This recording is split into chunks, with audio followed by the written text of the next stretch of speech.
master, welcome back again to our channel. Panibagong araw, panibagong kabanata na naman ang pagsumasamayin natin ngayong araw na ito. At kung bago ka sa ating channel, pag-click ang subscribe button and hit the notification bell para updated kayo sa ating mga susunod na videos. So mga master, bago natin simulan ang ating kabanata ngayong araw na ito, huwag po sana natin skip yung ads mga master no, dahil malaking bagay na po yan sa ating munting channel. So simulan na natin kabanata ngayong araw na ito. Let's go! Kabanata 571 hanggang 600. Ang dakilang security guard. Kabanata 571 Aurelia Murray. Hindi kayang tapatan ng bilis ni Aurelia Murray ang kay Yusuf Zoc. Kahit mataas ang kanyang cultivation level, may dala siyang tao at hindi siya gagamit ng telekinesis para mag-teleport. Kaya, sa loob lamang ng 2 hininga, lumitaw si Yusuf Zoc sa harap niya, hinaranggan ang kanyang daan. Napakabilis naman, labis na gulat ni Aurelia Murray. Hindi niya alam na marunong lumipad si Yusuf Zoc, kaya nang makita niya itong bigla na lang sumulpot sa harap niya, naisip niya na napakabilis pala ni Yusuf Zoc at hindi niya ito iniugnay sa iba pa. Bitawan mo siya, at mabubuhay ka. Malamig na sabi ni Yusuf Zoc. Medyo interesado ako kung paano mo nalagpasan ang atake nila. Mukhang minamaliit kita. Gayunpaman, kung maglalakas loob kang sumunod muli, papatayin ko muna siya, umalis ka. Biglang hinawakan ni Aurelia Murray sa leeg si Paisley Kirk. Pinaikit ni Yusuf Zoc ang kanyang mga mata at huminga ng malalim, pagkatapos ay tumabi upang magbigay daan. Haji Jack, alam kong gagalaw ka, natatawang sabi ni Aurelia Murray at nagpatuloy sa kanyang paglalakbay, karga si Paisley Kirk. Hindi siya bumalik sa kabisera kundi nagpatuloy sa paglalakad patungong Timog Kanluran. Pagkalayo na ni Aurelia Murray, tumalon si Yusuf Zoc pataas sa mataas na kalangitan, daan-daang metro ang taas, at naglaho sa kanyang paningin habang patuloy siyang sumusunod. Kailangan niyang humanap ng pagkakataon para gumawa ng isang nakamamatay na suntok. Samantala, mabilis na nagtakbuhan ang mga tao sa manor. Maging si Yufei man o ang iba pa, nang makita nilang marunong lumipad si Yusuf Zoc, nagtakbuhan sila na parang mga unggoy nang hindi na hinahabol si Yusuf Zoc, o sumisigaw tungkol sa pagsamsam ng mga kayamanan. Ang isang taong kayang lumipad ay lampas sa kanilang kakayahan, kapag may pumailang lang ng daan-daang metro sa kalangitan, wala silang magagawa laban sa kanila. Gayunpaman, ang paglitaw ng isang mataas na antas ng mahiwagang artifact at isang taong kayang lumipad ay isang mahalagang bagay sa sekular na mundo. Hindi nila ito napagtanto na kakaiba kaya kinailangan nilang magulat pabalik sa Dragon Gate. Bukod pa rito, ang paglitaw ng matandang lalaki na may mahabang balbas at buhok, na nasa kaharian ng dakilang respirasyon ng sanggol, dakilang hininga ng sanggol. Paano nga ba magkakaroon ng ganitong tao sa sekular na mundo? Hindi ba't ayon sa tuntunin ng Dragon Gate, sino mang makakarating sa Foundation Establishment ay kailangang alisin sa Dragon Gate? Gayunpaman, may isang tao sa kaharian ng dakilang paghinga ng sanggol na nasa sekular na mundo pa rin. Masyado itong kakaiba at nakakatakot. Sa itaas ng innate ay ang Foundation Establishment, na may 3 antas din. Pagkatapos ng pagtatatag ng pundasyon ay susunod ang respirasyon ng maliit na sanggol. Pagkatapos lamang makumplito ang small fetal respiration ng isang tao saka lamang maaaring makapasok sa kaharian ng great fetal respiration. Sa makatuwid, ang mga taong nasa kaharian ng dakilang paghinga ng sanggol ay hindi dapat paglaruan ng mga taong ito. Sa isang laban, walang sino man ang nakalaban nila. Pagkaalis ng mga taong ito ng Dragon Gate, bumaba si Old Wang mula sa bubong at tumingin kay Chad Lopez, na nakasuot ng itim na roba. Chad Lopez, anong mga kompromiso ang ginawa mo sa kanila? Hindi mo ba sila nakitang gumagawa ng panununog, pagpatay, at pandarambong? Tanong ni matandang Huang nang nakakunot ang noo. Ang mga dumukot sa mga babae ay napatay ko na, kasama na ang huling 2, sina Luco Zoc at Camilo Arellano. Dati, itong 2 ito ay hindi lantaran nagnanakaw kundi nakikipagkalakalan gamit ang pera, magaan na sabi ni Chad Lopez. Kung gayon, bakit wala kang ginawa tungkol kay Aurelia Murray, na umagaw sa pagkatao ni Yusuf Zoc ngayon lang? Tanong muli ni matandang Huang.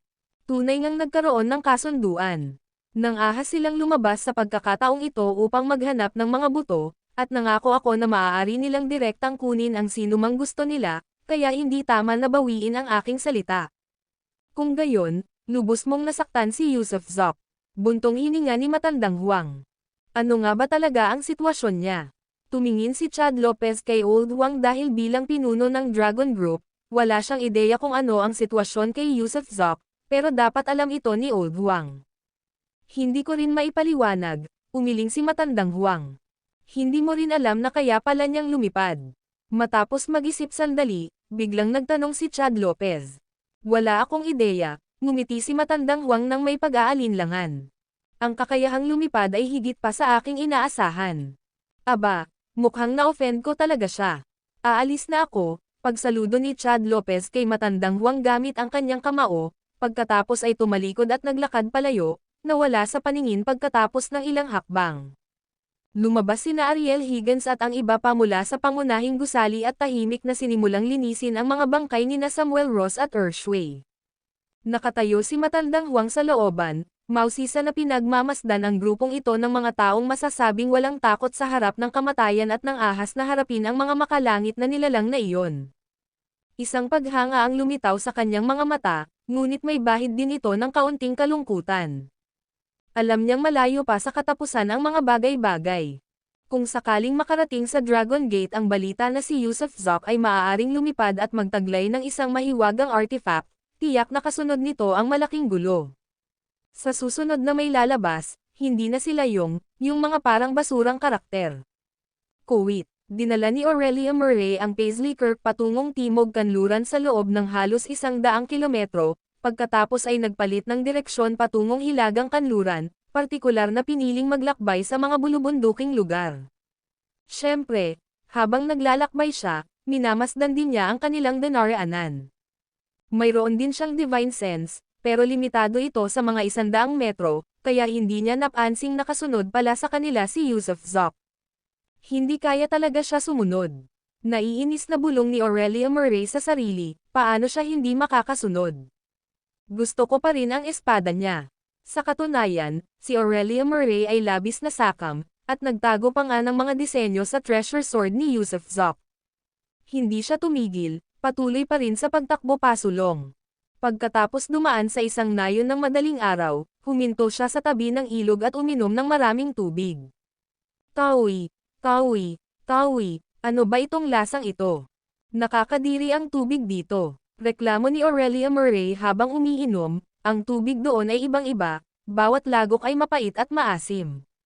Noong una, takot na takot si Paisley Kirk, ngunit habang naglalakbay sila at napagtanto niyang walang balak si Aurelia Murray na saktan siya, unti-unti siyang kumalma.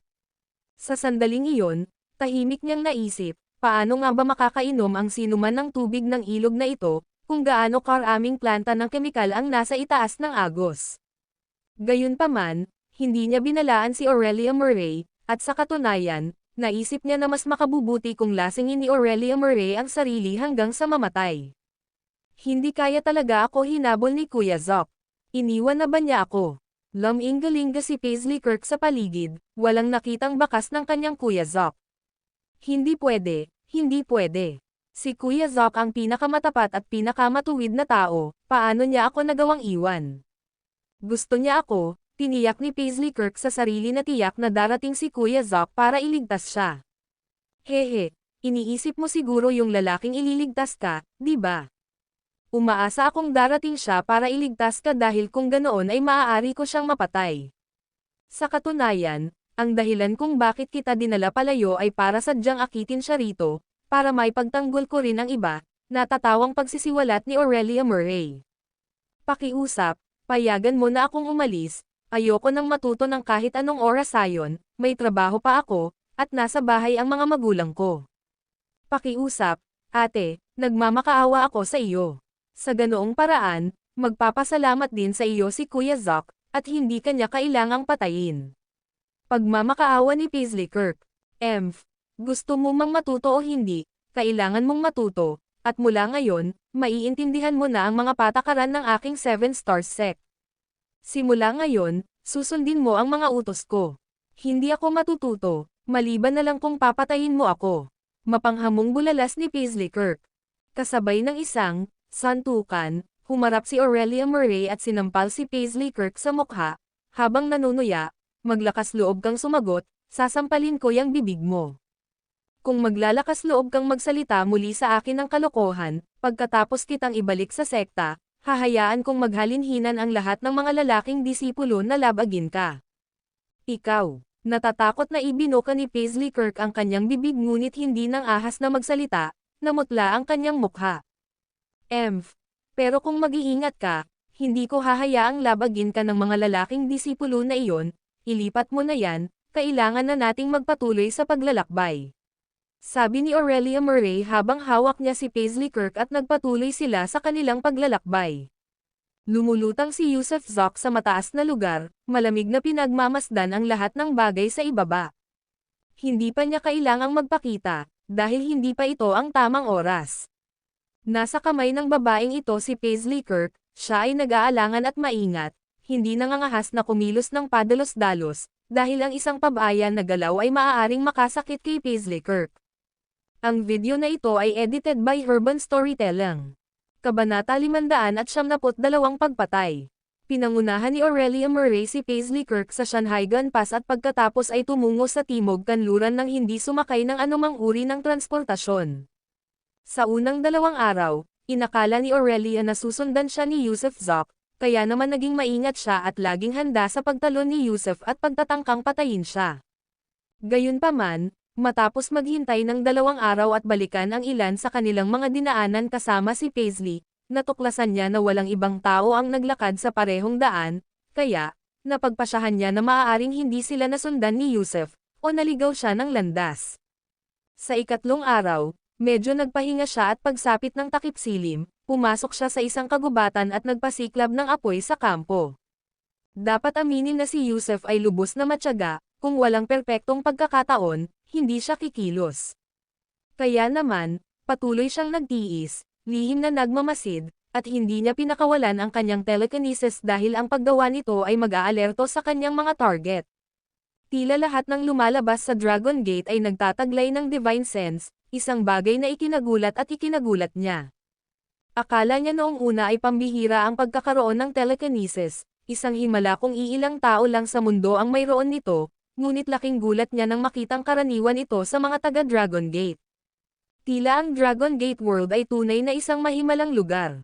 Kumuha si Aurelia ng isang bagay na kahawig ng litid ng baka, at saka itinali si Paisley sa ugat ng puno. Sa nakalipas na 2 o 3 araw, halos wala silang kinakain. Kapag dumadaan si Aurelia sa isang nayon, magnanakaw siya ng makakain. Kung wala silang madadaanan na nayon, nabubuhay sila sa mga ligaw na prutas mula sa kabundukan. Kaya naman, pareho silang gumugol ng malaking lakas sa 3 araw na ito. Sa wakas ay makakatulog na rin tayo ng mahimbing ngayong gabi, sabi ni Aurelia habang nakasandal siya sa puno. Kakakain lang nila ng 2 maasim at maasim na ligaw na prutas. Dahil mahirap maglakbay sa gabi at wala si Yusuf na humahabol, linano ni Aurelia na magpahinga ng mahimbing ng gabing iyon. Nakatayo ng mataas si Yusuf sa ere, ginagamit ang liwanag mula sa apoy upang pagmasdan silang dalawa, nakakunot ang noo niya sa pag-aalala. Napakalapit ni Aurelia kay Paisley, ibig sabihin kung gugustuhin ni Aurelia na hampasin si Paisley, magagawa niya ito agad-agad. Wala pa ring pagkakataon, di ba? Nag-aalalang tanong ni Yusuf sa loob-loob niya, labis siyang nabalisa nitong nakaraang 2 araw. Gutom na ako, gusto kong kumain, biglang sigaw ni Paisley. Nagugutom na rin ako, pero saan tayo makakahanap ng pagkain sa malalaking bundok na ito? Naiinip na tugon ni Aurelia. Isa kang diwata, nabubusog ka lang sa pagkain ng prutas, pero hindi ako diwata, sigaw ni Paisley. Hindi napigilan ni Aurelia ang matawa, tama, sa paningin ng mga ordinaryong tao, para tayong mga diwata. Pero walang malapit na mga nayon, kaya pagtiyagaan mo na lang. Sa loob ng ilang araw, pangako ko nakakain ka ng mga bagay na hindi mo pa napapanaginipan, natatawang sabi ni Aurelia. Ilang araw na lang, mamamatay na ako sa gutom. May hypoglycemia ako, kung hindi ako kakain ng matagal, hihimatayin ako, pag-amin ni Paisley. Tunay ngang mayroon siyang maliit na kondisyong ito, kung hindi siya makakain ng matagal, Manginig ang kanyang katawan, nahaantong pa nga sa pagkahimatay. Ano ang hypoglycemia? Nagtatakang tanong ni Aurelia. Parang anemia yan. Hindi ka ba nakakita ng ilang candy sa akin noong isang araw? Kapag nagugutom ako o masama ang pakiramdam, humihigop ako ng candy para mapanatiling mataas ang asukal sa dugo ko. Ngayon ay naubusan na ako ng candy at wala pa akong kinakain, hindi ko na kaya pang magtagal, at pakiramdam ko ay nilalagnat ako. Pumutok ang mga labi ni Paisley, tila nasusuka nga siya. May lagnat, bulalas ni Aurelia, at matapos mahawakan ang noo ni Paisley, kumunat ang kanyang mga noo, may lagnat ka talaga. Anong klaseng kalokohang sakit ito? Naiinis na sabi ni Aurelia. Hintayin mo na lang ako dito ng tahimik. Magmamasid ako sa mga bundok para tingnan kung makakahanap ako ng hayop. Huwag mong subukang tumakas, habang nagpupumiglas ka, lalo namang humihigpit ang mga buhol ng litid ng baka ko. Maaari nilang putulin ang sirkulasyon ng iyong dugo at maging sanhi ng pagkabulok ng iyong mga paa at kamay.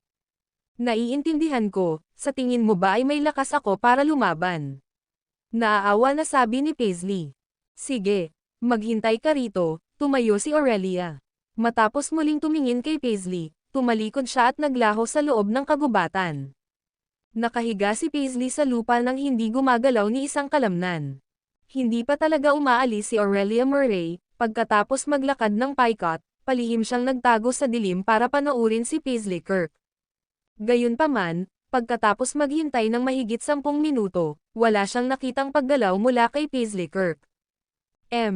Duda ako kung makakatakas ka kahit subukan mo. Sa wakas ay panatag na sabi ni Aurelia Murray sa sarili at nagpatuloy sa paglalakad papasok sa kakahuyan, iniisip na baka makakita siya ng mga ahas, insekto, porcupino, at mga katulad nito na mahuhuli para sa kanilang pagkain. Ngunit nang papasok pa lalo si Aurelia Murray sa loob ng kagubatan, isang tuwang-tuwa na si Yusuf Zoc ang tumalon pababa mula sa itaas. Pagkababa niya, biglang nagmulat ng mga mata si Paisley Kirk at saka ngumiti ng palihim. Binunot ni Yusuf Zoc ang kanyang espada upang putulin ang mga lubod na gawa sa hilaw na balat at pagkatapos ay itinaas siya sa kanyang mga balikat, habang nagtatanong, sinadya mo ba siyang paalisin? Ma'am, paulit-ulit na tumanggaw si Paisley Kirk. Paano mo nalaman na sinusundan kita? Nagtatakang tanong ni Yusuf Zoc. Parang, matamis na sabi ni Paisley Kirk, isang kakaibang pakiramdam. Pakiramdam ko ay lagi mo kaming palihim na pinagmamasdan. At saka, alam kong hindi mo ako susukwan, hindi mo ako basta-basta maiiwan, kaya naisip kong magandang pagkakataon ngayong gabi para paalisin siya. Siyempre, kahit hindi ka samipot, hindi rin naman ako magugutom. Ipinulupot ni Paisley Kirk ang mga braso sa leeg ni Yusuf Zoc. Kapatid na Yusuf, mahal na mahal kita. Hindi mo ako iiwan kahit kailan, di ba? Dadalhin muna kita sa isang kuweba sa bundok sa tapat nito. Doon ka muna sandali, at babalik ako para asikasuhin siya. Sige, gagawin ko ang anumang sabihin mo, masunuring sagot ni Paisley Kirk. Sa loob ng 2 minuto, nailagay ni Yusuf Zoc si Paisley Kirk sa isang kuweba sa gilid ng kabilang bundok, at hinaranggan niya ang pasukan gamit ang isang malaking bato, sa takot na baka may pumasok na mabangis na hayop at saktan ito. Nang mapatahimik na niya ito, agad na tumalon si Yusuf Zoc mula sa isang lugar patungo sa isa pa. Kailangan niyang patayin si Aurelia Murray dahil, hanggat nabubuhay ito, patuloy itong magpapakatanga kay Paisley. Kahit ibalik niya si Paisley diretso sa kabisera, hindi siya maaaring laging manatili sa tabi nito. Kung babalik si Aurelia Murray, tiyak na makakahanap siya ng paraan upang magtagumpay muli. Kailangan itong malutas ng minsanan at magpakailanman. Nang bumalik si Yusuf Zoc sa kinaroroonan ng panggatong, hindi pa rin bumabalik si Aurelia Murray. Pagkatapos mag-isip, umatras siya ng mahigit 300 metro ang layo. Sa loob ng 300 metrong ito, walang mga puno ang nakaharang sa kanyang dinaraanan, ibig sabihin ay mula sa 300 metro ang layo, maaari siyang humakbang pasulong at patayin si Aurelia Murray. Itinago niya ang kanyang katawan, hinugot ang kanyang espada, at habang si Telekinesis ay nakakulong sa pinagdatungan ng panggatong, tahimik na nakaambang. Pagkatapos ng ilang araw ng pagsubaybay, natuklasan niya na ang divine sense ni Aurelia Murray ay hindi kayang umabot ng lampas sa 100 metro, kaya hindi siya nito mapapansin mula sa layong 300 metro. Pagkalipas ng halos kalahating oras, nakarinig si Yusuf Zok ng isang umuungal na tinig, "Ikaw na kahabag-habag na puta, magpapalitan ako ng 100 lalaki sa iyo. Paano mo ako nagawang dein?" Kasabay ng sigaw ni Aurelia Murray, sumugod siya papunta sa tabi ng apoy na parang multo, hawak ang isang kuneho. Naging malamig ang tingin ni Aurelia Murray habang nakatingin sa lubod na gawa sa hilaw na balat na nasa lupa at napakunot ang noo. Naputol na ba ang lubid? Nailigtas ba siya? Sus Mariosep, naglakad siya papunta sa puno at kinuha ang lubod na gawa sa hilaw na balat na pinutol niya. Gayunpaman, sa sandaling iyon, kumilos si Yusuf Zok, handang-handa na para sa pagpatay, nakabunot na ang kanyang espada na may layuning suntukin ang isang nakamamatay na suntok. Sa isang hakbang lang, habang yumuko si Aurelia Murray para buhatin ang lubod na gawa sa hilaw na balat, biglang sumulpot si Yusuf Zok mula sa kanyang likuran, handang-handa na sa pagbangga. Pagkatabingi niya sa tabi nito, biglang sumugod ang purple light sword. Ang video na ito ay edited by Urban Storytelling. Kabanata 573 posible ang lahat. Si Aurelia Murray ay isang taong lubhang maingat. Gayun din, taglay ang divine sense, napagtanto niya na nawawala si Paisley Kirk noong siya ay bumalik, at palagi siyang nakaalerto. Total, kung may sumagip kay Kirk, ang taong iyon ay maaaring tumakas kasama si Paisley Kirk o kaya'y nag-aabang, handang patayin siya. Kaya naman, lagi siyang mapagmatsyag sa lahat ng bagay sa paligid niya. Gayunpaman, ang hindi niya inaasahan ay, sa kabila ng kanyang milyon-milyong pag-iingat, siya pa rin ay nabiktima. Mula sa kung saan, biglang sumulpot si Yusuf Zok sa likuran niya, at sinamantala ang sandaling yumuko siya, lumabas ito mula sa ere at sinaksak gamit ang kanyang espada. Gusto sanang umiwas ni Aurelia, ngunit masyadong mabilis ang kalaban, hindi niya ito naiwasan, kaya't tanging ungol na lamang ang kanyang nagawa, at pinakawalan ng husto ang kanyang gangchi. Paf! Sa ilalim ng butas ng Supreme Magic Artifact, ang kanyang protection na gangchi ay nabutas na parang lobo, at sa loob lamang ng 1,000,000 ng isang iglap, naramdaman niya ang sakit ng ang walang kapantay na magic artifact ay tumagos sa kanyang puwitan, kung saan ang dulo ng espada ay nakausli mula sa pagitan ng mga buto. Nasasaktan siya, sigaw niya, at halos himatayan ang buong katawan niya, ngunit bilang isang dalubhasa, bagaman hindi sa higher fetal breathing realm, ngunit dahil naabot na niya ang small fetal respiration, umungol siya at sumugod, mabilis na gamulong at tumalon pataas. Binasa ng dugo ang kanyang pantalon, umaagos palabas mula sa mga binti ng kanyang pantalon, umaagos ng sagana, hindi niya maituwid ang kanyang katawan ng maikling panahon, nanginginig ng hindi mapigilan. Nakakahiya, nakalulunos, at nakakainis ang matagumpay na pag-atake sa kanya ng isang simpleng nagsasagawa ng pag-aayuno. Tuwang-tuwa si Yusuf Zok sa kanyang perpektong tangkang pagpatay. Bagamat hindi siya tinamaan ng anumang mahahalagang organo tulad ng puso o baga, ang kanyang tama ng espada ay malubhang nakasugat kay Aurelia Murray, na siyang nagpahiwatig ng kanyang tiyak na tagumpay. Umayos siya ng tayo, inikot ang kanyang espada, at itinutok ito kay Aurelia Murray. "Papatayin kita, tiyak na papatayin kita." Matalim na tinitigan ni Aurelia Murray si Yusuf Zok. Bilang isang taong nagmula sa Dragon Gate World, ang kahihiyang ito ay kailangang hugasan. "Ikaw," malamig na tumawa si Yusuf Zok, "wala ka ng kakayahan. Sa tingin mo ba dahil lang sa nasaktan mo ako ay kaya mo na akong patayin? Kung gayon, nagkakamali ka." Malamig na tumawa si Aurelia Murray nang biglang umalis sa kanyang kinatatayuan, parang bugzo ng hangin, kasenbilis ng kidlat, direktang lumapit kay Yusuf Zok. Ang kanyang mga kamay ay hugis kuko, ang isa ay umaabot sa puso, ang isa naman ay sa lalamunan, at sumisipol pa ang gangchi gamit ang kanyang mga daliri. Gayunpaman, nang akmang hahawakan na ng mga kamay niya ang katawan ni Yusuf Zok, kumurap ang figure nito, at sa sumunod na segundo, muling lumitaw ito 300 metro ang layo. Ano? Nanlaki ang mga mata ni Aurelia Murray sa hindi makapaniwala. Hindi naman siya nagkamali ng nakita, pero imposible ito, paano nagawa ng taong ito ang teleportasyon? Agad na lumayo. Hindi ito maaaring mangyari. Sa wakas ay nakaramdam ng takot si Aurelia Murray. Isang taong may kakayahang mag-teleport. Ang galing naman. Biro naman. Ang teleportasyon ay isang bagay na umiiral lamang sa mga alamat, sa Dragon Gate World, walang kahit isang tao ang makakagawa nito. Siyempre, marahil ay hindi talaga nagte-teleport ang kalaban, ngunit ito ay isang kakaibang teknik sa paggalaw na nagbigay daan sa kanya upang agad na tumalon ng daan-daang metro mula sa kinaroroonan. Swoosh!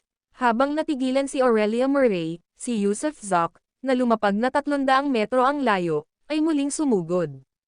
Humakbang siya paarap, sabay hagod sa ulo niya. Ha! Agad na naging malamig ang tingin ni Aurelia Murray, at habang nagngangalit ang mga ngipin, iniabot niya ang isang kamay para hawakan ang espada habang ang isa pa niyang kamay ay muling kumamaw sa puso ni Yusuf Zoc. Paf! Paf! Sa dalawang tunog, ang espada ni Yusuf Zoc ay pumutol sa buong kaliwang braso ni Aurelia Murray, at nang likas na nakaiwas si Aurelia, ang purple light sword ay nahulog mula sa gilid ng kanyang katawan, ngunit hindi pa rin tumatama sa kanyang mahahalagang bahagi. Gayunpaman, nagtagumpay din siya. Ang ganitong uri ng atake, na nakakasakit sa kalaban kapalit ng malaking pinsala sa sarili, ay nagbigay daan sa kanya upang makakuha ng perpektong tama. May dalawang mahinang tunog na narinig, ang isa ay ang pagputol ng kanyang braso, at ang isa pa ay ang mga daliri niya na tumatagos sa dibdib ni Yusuf Zoc ng may matinding lakas, na humahawak sa kanyang puso. Nanatili ang dalawa sa ganitong posisyon, hindi gumagalaw, habang si Yusuf Zoc ay automatikong yumuko rin upang tingnan ang sarili niyang dibdib. Parang tubig mula sa gripo ang tumalsik na dugo, at umagos sa buong katawan at mukha ni Aurelia Murray. Ngunit nagsimulang tumawa si Aurelia Murray, talo ka. Habang nagsasalita siya, pumikit siya, at ang puso ni Yusuf Zoc ay sumabog ng may isang kalabog, na nagdulot ng mas maraming dugo na lumabas. Natamba si Yusuf Zoc patalikod, at pagkatapos ng ilang sandaling pagkakasuray-suray, si Aurelia Murray ay natamba rin ng tuwid sa lupa. Siya ay sinaksak sa likuran, isang bahagi na hindi makatao, nang tingnan dahil sa mga basag na buto. Bukod pa rito, naputol ang kaliwang braso niya, kaya hindi lang masyadong maraming dugo ang nawala sa kanya, kundi sobrang nanghihina rin ang buong katawan niya at hindi na kayang lumaban pa. Pero sa pagkakataong ito, natatawa na siya. Paano kung mayroon siyang magic artifact? Paano kung kaya niyang mag-teleport? Sa mundong ito, ang mga away ay tungkol sa pagiging walang awa.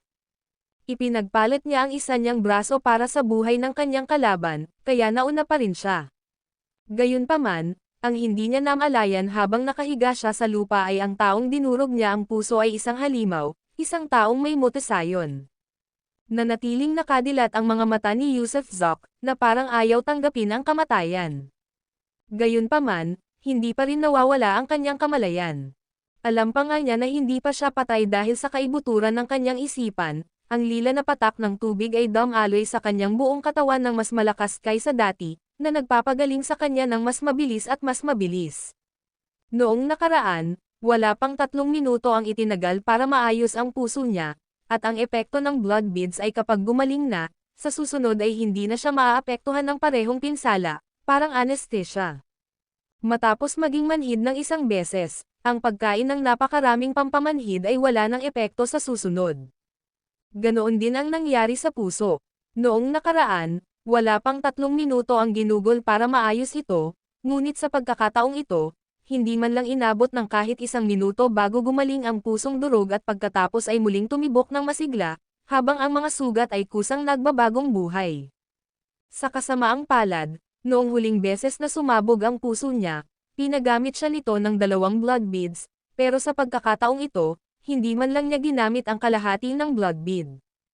Ang kawalan ng katiyakan at kawalan ng katiyakan ng mga blood beads ay lumitaw dito. Dahil hindi alam ng sino man kung paano ito paandarin, tila nag-a-activate lamang ang mga ito kapag gusto nila. Siyempre, tiniyak din ni Yusuf Zoc sa kanyang sarili na, marahil. Malamang, hanggat hindi sumabog ang ulo niya, hindi siya mamamatay, di ba? Ang kanyang katawan ay ganap na nagbago, lumampas sa mga material na batas at sumasalungat sa normal na logika. Malinaw sa kanya na siya ay naging isang halimaw, hindi tao, hindi multo, hindi demonyo o diwata, kundi isang ganap na bagong anyo ng buhay, isang hindi kilalang pag-iral. Tinapik ni Aurelia Murray ang kanyang balikat ng 2 beses gamit ang isang kamay, Pagkatapos ay tinapik ang kanyang ibabang bahagi ng tiyan ng 2 beses, pagkatapos ay nagpumilit siyang abutin ang isang telang bag na dala niya, isang bag na halos parang backpack, at kumuha ng isang bote ng gamot na antiseptiko, dahan-daang inilapit ito sa kanyang mga labi, sinusubukang kagatin ang takip.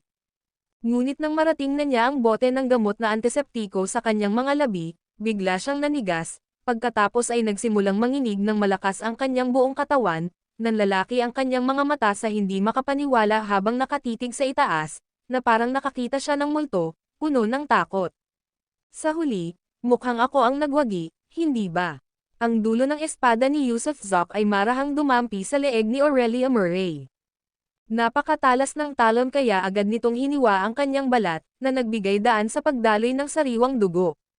Imposible, paano ka pa mabubuhay kung dinurog ko na ang puso mo? Imposible, hindi maintindihan ni Aurelia Murray, ni hindi niya maisip kung paano pa rin mabubuhay ang isang taong sumabog ang puso, isang gawaing hindi kayang makamit kahit ng isang demigod. Sa totoo lang, sa mundong ito, lahat ay posible. Puff, isang malaking ulo ang tumangala sa ere. Ang video na ito ay edited by Urban Storytelling. Kabanata 574 ang biyaya ng Diyos ng Kapalaran. Si Aurelia Murray ay tiyak na walang kakayahang muling mabuhay gaya ni Yusuf Zoc, kaya't siya ay pumanaw na dilat ang mga mata. Casual na pinunit ni Yusuf Zoc ang telang supot na nakatali sa kanyang baywang, na naglalaman ng ilang libro, ilang maliliit na bote, 2 Dragon Gate Order, at ilang mga kosmetikong gamit. Pagkatapos itapon ang mga kosmetiko, agad siyang tumakbo patungo sa kabilang bundok. Maya-maya pa, pumasok siya sa isang kuweba. Ngunit pagpasok niya sa kuweba, nakaramdam siya ng matinding takot, dahil si Paisley Kirk ay nakahiga sa lupa, hindi gumagalaw. Paisley, nanindig ang balahibo ni Yusuf sa takot nang agad niya itong tinulungang bumangon at sinubukang gamitin ang telekinesis. Nanghihina lang talaga siya, at talagang nagdurusa siya sa mababang asukal sa dugo, at nilalagnat din siya, kaya hindi na makayanan ng buong katawan niya ang sakit. Paisley, Paisley. Habang hinahalo siya, itinutok ni Yusuf ang daliri niya sa bibig niya. Gayunpaman, sa pagkakataong ito, walang lumitaw na lilang likido, dahil dumaan lang siya sa isang karanasan ng buhay at kamatayan at hindi nagkaroon ng anumang lilang patak sa loob ng maikling panahon. Bahala na, dahil sa pagkadismaya, mura ni Yusuf bago binuhat si Paisley at naghandang umalis. Ngunit sa sandaling iyon, nagising si Paisley. Kuya Yusuf, nilalamig ako ng sobra, kumapit si Paisley sa kanya at sinabing, maaari mo ba akong hawakan, pakiusap. Oo, hawak kita, pero nasa ospital. Alam ni Yusuf na labis na nanghihina si Paisley ng mga sandaling iyon. Kailangan niya ng asukal at nutrisyon, at kinailangang bawasan ang kanyang lagnat, kung hindi ay maaaring mapinsala ng init ang kanyang utak. Hindi, gusto ko lang magstay dito. Gusto ko ang makasama ka ng mag-isa. Hindi pa ako nagkaroon ng ganitong pagkakataon dati, pagmamakaawa ni Paisley. Pero may sakit ka, pagmamakaawa ni Yusuf. Kung ganoon ayoko pang umalis. Kahit kailan, hindi ako mamamatay. Pwede ka bang magtagal pa ng kaunti sa akin? Nagsimulang tumulo ang mga luha ni Paisley. Hindi pa siya nagkaroon ng pagkakataong makasama si Yusuf ng mag-isa, kaya naman gusto niya talagang manatili rito ng ilang araw kung saan walang makakahanap sa kanila, walang makakaalam, kundi silang dalawa lang. Ako, hintayin mo ako, ipaghahanda muna kita ng makakain. Biglang naalala ni Yusuf na nakapatay si Aurelia Murray ng kuneho, kaya napagpasyahan niyang ihawin ito para mabawi ang lakas nito. Hindi na hinintay pa ang sasabihin ni Paisley, nagmamadaling lumabas si Yusuf. Maya-maya pa, bumalik si Yusuf dala ang kuneho at ilang panggatong upang magpaninggas ng apoy. Nilinis niya ang kuneho at inihaw ito sa apoy. May lagnat ka, kumain ka muna tapos maghanap ka ng malapit na ospital, okay? Hihintayin kita rito. Pumunta ka na lang at bumili ka ng pampapayat, ayokong gumalaw, matigas na sabi ni Paisley. Sige, sige, bibilhin ko na. Naiinis at natuwa si Yusuf, ngunit nakikiramay siya sa nararamdaman ni Paisley. Baliw na baliw sa kanya ang babaeng ito. Doon sa kabisera, matagal na niyang pinipigilan ang kanyang nararamdaman, halatang gusto niya ito at gustong makasama ito ng mas matagal, ngunit dahil sa takot dito at doon, Lagi siyang natatakot na magpahayag ng kahit ano, magsalita ng kahit ano, gumawa ng kahit ano, at tahimik na magtiis ng pag-iisa. Bago magbukang liwayway, handa na ang kuneho. Kahit hindi ito masyadong masarap, natagpuan niya itong napakasarap, at pagkatapos kumain, mas gamaan ang kanyang pakiramdam, kahit hindi pa humuhupa ang kanyang lagnat. Hintayin mo ako rito, babalik ako agad. Dapat may malapit na nayon, sabi ni Yusef, habang palabas siya ng kuweba at nagmasid sa paligid bago agad na umalis. Mga 20 kilometro ang layo, may isang nayon na may klinika at batika. Bumili si Yusef ng glucose, antipyretics, mga hiringgilya para sa infusyon, at pagkatapos noon ay bumili siya ng gatas, tinapay, at isang cotton coat bago nagmamadaling bumalik. Mabuti na lang at pagbalik niya, naroon pa rin si Paisley, palihim na nakatayo sa bunganga ng kuweba at nakatanaw sa labas. Kuya Yusef, nang makitang bumalik si Yusef, agad na yamakap ang batang babae sa mga bisig ni Yusef. Uminom ka muna ng pampapayat, saka uminom ng gatas, at saka magpaturok, sabi ni Yusef, habang hawak ang disposable infusion set. Walang problema, ayos lang. Gumawa ng matagumpay na kilos ang dalaga at tumawa. Noong nagsasanay ako bilang nurse, lagi kong pinapractice ang aking sarili. Punong-puno ng bakas ng karayom ang mga kamay ko. Alam ko, narinig ko na yan dati, haha. Ginulo ni Yusef Zok ang buhok niya, at pagkatapos niyang inumin ang gamot, nag-isip siya sandali at saka inilatag din ang cotton coat sa lupa. Pagkatapos uminom ng gamot sa lagnat, kailangan muna nating maghintay ng kaunti bago ang IV, huwag magmadali.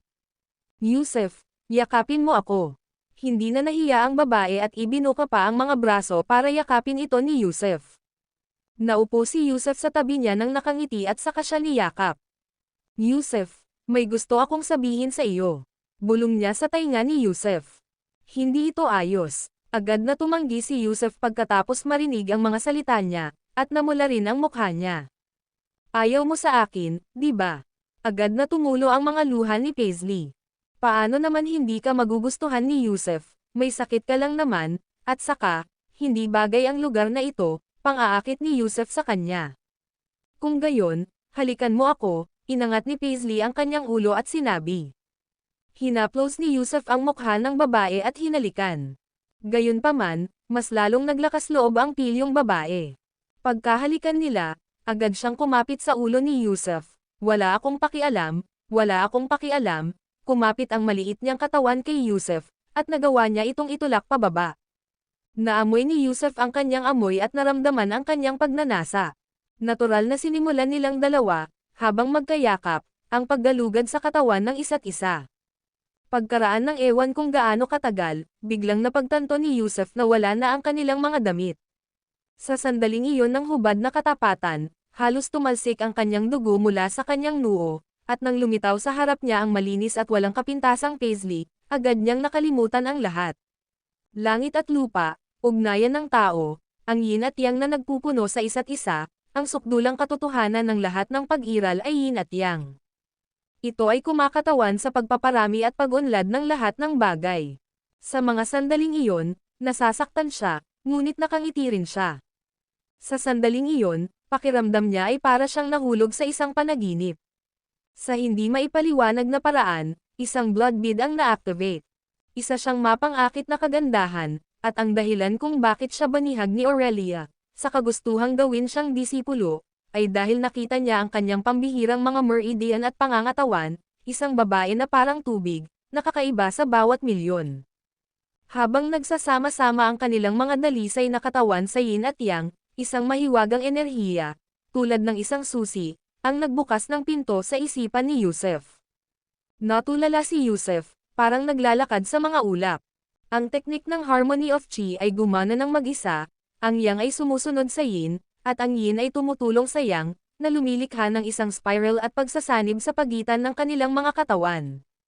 Bumukas din ang kandado niya sa ilalim ng operasyon ng Harmony Technique, at diretso siyang pumasok sa gate. Ito ang nagpaiba sa kanya, at kung bakit gustong hulihin siya ni Aurelia. Isang babae sa bawat milyong tao na nagsasanay sa sining ng pagsasama-sama ng yin at yang ay mabilis na umuunlad.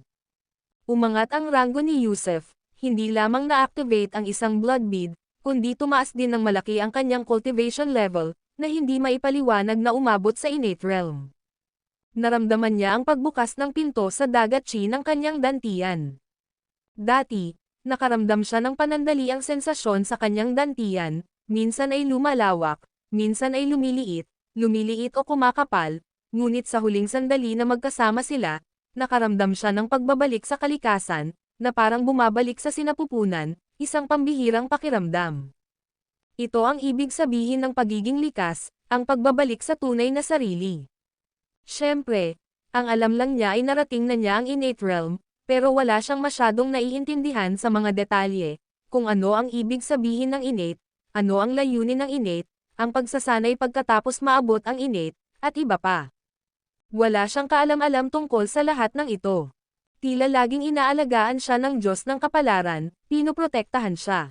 Alam niyang naantig siya ng kamay ng Diyos, ang buhay ay patuloy na nagbabago at nagbabago.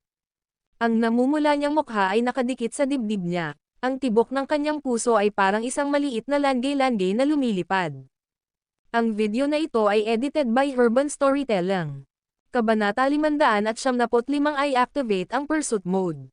Matapos ma-unlock ang ika-6 na blood bead, hindi naramdaman ni Yusuf Zoc ang paglitaw ng isang bagong espesyal na kakayahan. Gayunpaman, nang mabuksan ang ika-7 blood bead, habang nakahiga pa rin siya sa cotton coat kasama si Paisley Kirk, isang malakas na salpok ang dumaan sa kanya. Ang salpok na ito ay hindi alam, parang may isang uri ng espiritual na kapangyarihan na malapit nang tumalon mula sa blood bead. Naramdaman niya ito, ang pagbabago sa kanyang telekinesis, kaya agad siyang umupo upang mas maingat itong maramdaman. Nang mapansin ni Paisley Kirk na tila may napansin si Yusuf Zoc, hindi na siya nang ahas na gambling. Sa halip, tahimik at walang imak siyang umupo sa tabi niya, hindi gumagalaw. Kumalat ang telekinesis ni Yusuf Zoc, 3,700 metro, 6,700 metro, 9,700 metro, 11,000 metro. Sa loob ng radius na mahigit 20 milya, ang lahat ay nababalot sa ilalim ng kanyang telekinetic control.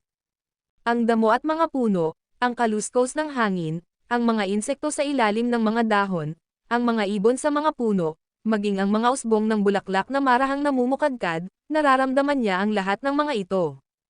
Kung ano ang laman ng bawat pulgada ng lupa, ang mga antena ng bawat insekto, ang mga disenyo sa mga dahon, lahat ay naging mas malinaw at agad na tumatak sa kanyang isipan. Mas lalong lumakas ang kanyang telekinesis, hindi lang sa saklaw kundi pati na rin sa katumpakan. Parang sa loob ng 20 milyang ito, si Yusuf Zoc ay isang Diyos, isang soberano, nauunawaan at nakokontrol niya ang lahat. 2 pas ang luwak ang mabilis na nagmamadali sa kagubatan, at nahalata pa nga ni Yusuf Zoc na ang isa ay lalaki at ang isa naman ay babae. Naging interesado siya ng husto at binalot ang 2 pas ang luwak gamit ang kanyang telekinesis, pagkatapos ay itinoon ang kanyang espiritual na kapangyarihan sa 2 punto, mabilis na tumatagos ng malalim sa isipan ng mga pas ang luwak. Gusto niyang makita kung paano naiiba ang istruktura ng utak ng mga pas ang luwak sa utak ng mga tao. Gayunpaman, sa mismong sandaling iyon, tila may naramdaman ang mga pas ang luwak at sabay na itinaas ang kanilang mga ulo, lumihis ang kanilang tingin bago napako ang kanilang mga mata sa lugar. Anong nangyayari? Nabigla si Yusuf Zoc, at mabilis na binawi ang kanyang telekinesis mula sa mga sivet, na saka naman kakaibang nagmiyaw at tumalon palayo.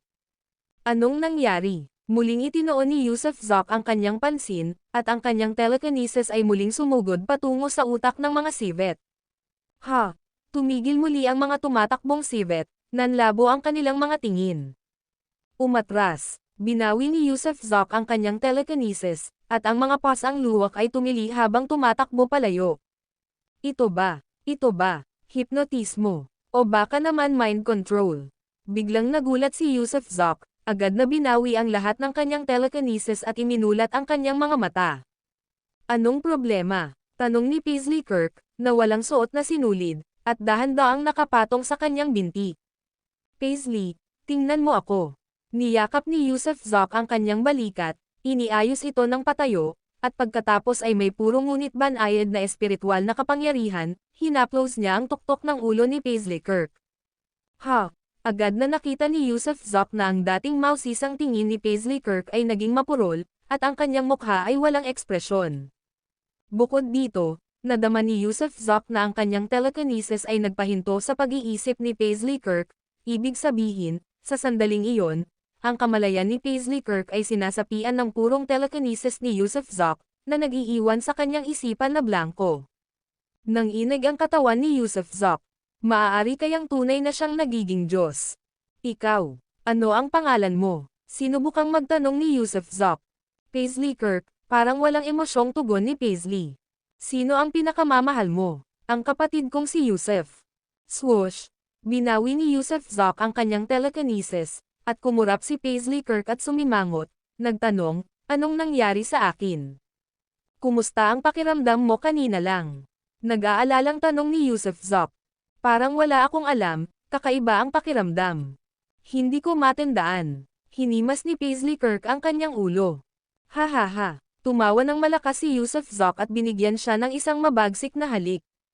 Umuwi na tayo. Tuwang-tuwa si Yusuf Zok. Tila matapos ma-activate ang ikapitong blood bead, isang bagong espesyal na kakayahan ang lumitaw, hypnosis, espiritual na kapangyarihang hypnosis, marahil ay mas maunlad pa kaysa sa hypnosis. Dahil kapag nababalutan ng telekinesis, direkta nitong pinapatigil ang paggalaw at inaalis ang mga iniisip ng iba. Ito ang kaisipan ng Diyos, kung saan ang napakalaking espiritual na kapangyarihan ay naging tunay na pangangibabaw. Siyempre, kailangan pa rin niya itong subukan. Susubukan niya ito sa mga mas matataas na antas na practitioner sa kabisera, kahit na kay Elder Huang na iyon. Kung kahit si Elder Huang ay hindi kayang labanan ang pagsalakay ng kanyang espiritual na kapangyarihan, kung gayon, magsasagawa siya ng isang masaker. Matapos mabilis na tipunin ang kanilang mga gamit, binuhat siya ni Yusuf Zok at tumalon sa langit. Kung ang pagkakaroon ng kakayahang lumipad ng mag-isa ay ang nangyari pagkatapos niyang buksan ang ika-6 na blood bead, pagkatapos ng ika-7, kaya na niyang magdala ng bigat na hanggang 3 beses ang bigat niya at walang problema sa paglipad kasama ang 2 tao. Hindi kailanman inakala ni Paisley Kirk na makakalipad si Yusuf Zok, at habang pumapailan lang ito sa malawak na kalangitan sa gabi kasama niya, dumadaan sa mga bundok, ilog, at bayan, lubos siyang natigilan. Siyempre, mas naging matamis pa ang pakiramdam niya sa kalooban, panatag na loob sa kanyang pinili. Wala pang 5 oras, nakabalik na sina Yusuf Zok at Paisley Kirk sa Wengquan Villa. Muli, may mga puting parol na nakasabit sa villa, na ngayon ay tila naging isang multo na tuluyan, kung saan tahimik na nakahiga ang 2 bangkay sa pangunahing bulwagan. Sila ay sina Samuel Ross at Floyd Hart. Pagkasibad ni Yusuf Zok papasok sa bulwagan, agad niyang isinilid ang mga daliri sa bibig ni Samuel Ross, umaasang magkakaroon ng himala, na ang kanyang purple water drop ay makakatulong upang buhayin siya at si Floyd Hart. Gayunpaman, nang tumulo ang lila na patak ng tubig sa bibig ni Samuel Ross, ito ay sumangga ng walang epekto. Habang nalulungkot na nakaupo, napagtanto ni Yusuf Zok na hindi pa rin niya tunay na mabubuhay ang mga patay, hindi niya matutulungan ang iba na mabuhay muli. Mabilis na nagtipon ang maraming tao sa loob ng pangunahing bulwagan.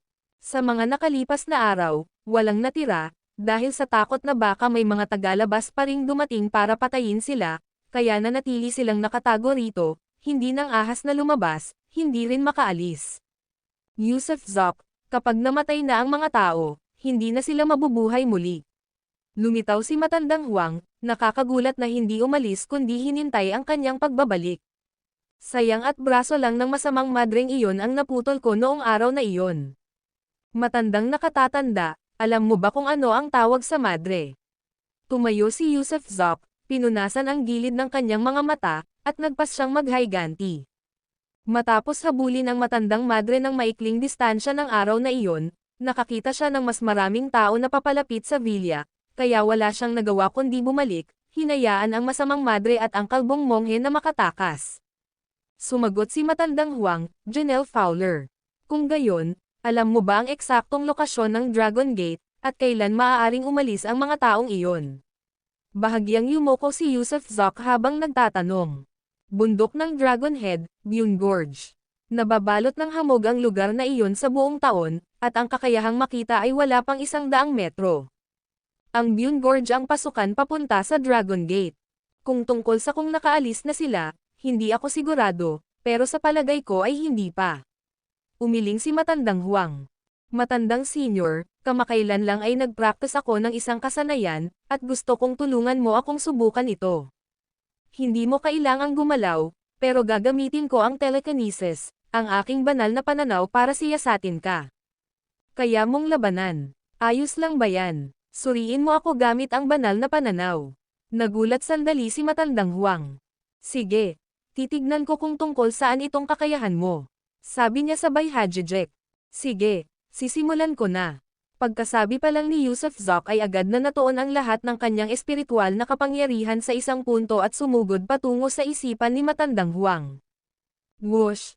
Taglay din ni Matandang Huang ang Divine Sense, kaya sa isang iglap, ang telekinesis ni Yusuf Zok ay bumangga sa Divine Sense ni Matandang Huang. Gayunpaman, ang Divine Sense ng sinumang cultivator ay hindi nakakasakit kundi ginagamit lamang upang makaramdam ng panganib at magmasid sa paligid. Ngunit, nang sandaling dumampi ang banal na pananaw ni Matandang Huang sa kay Yusuf Zok, naramdaman niya ang pagiging agresibo nito. Gulat, napanatili niya ang kanyang focus sa pag-iisip at pinanatili ang kanyang spirit tablet na malinaw at alerto.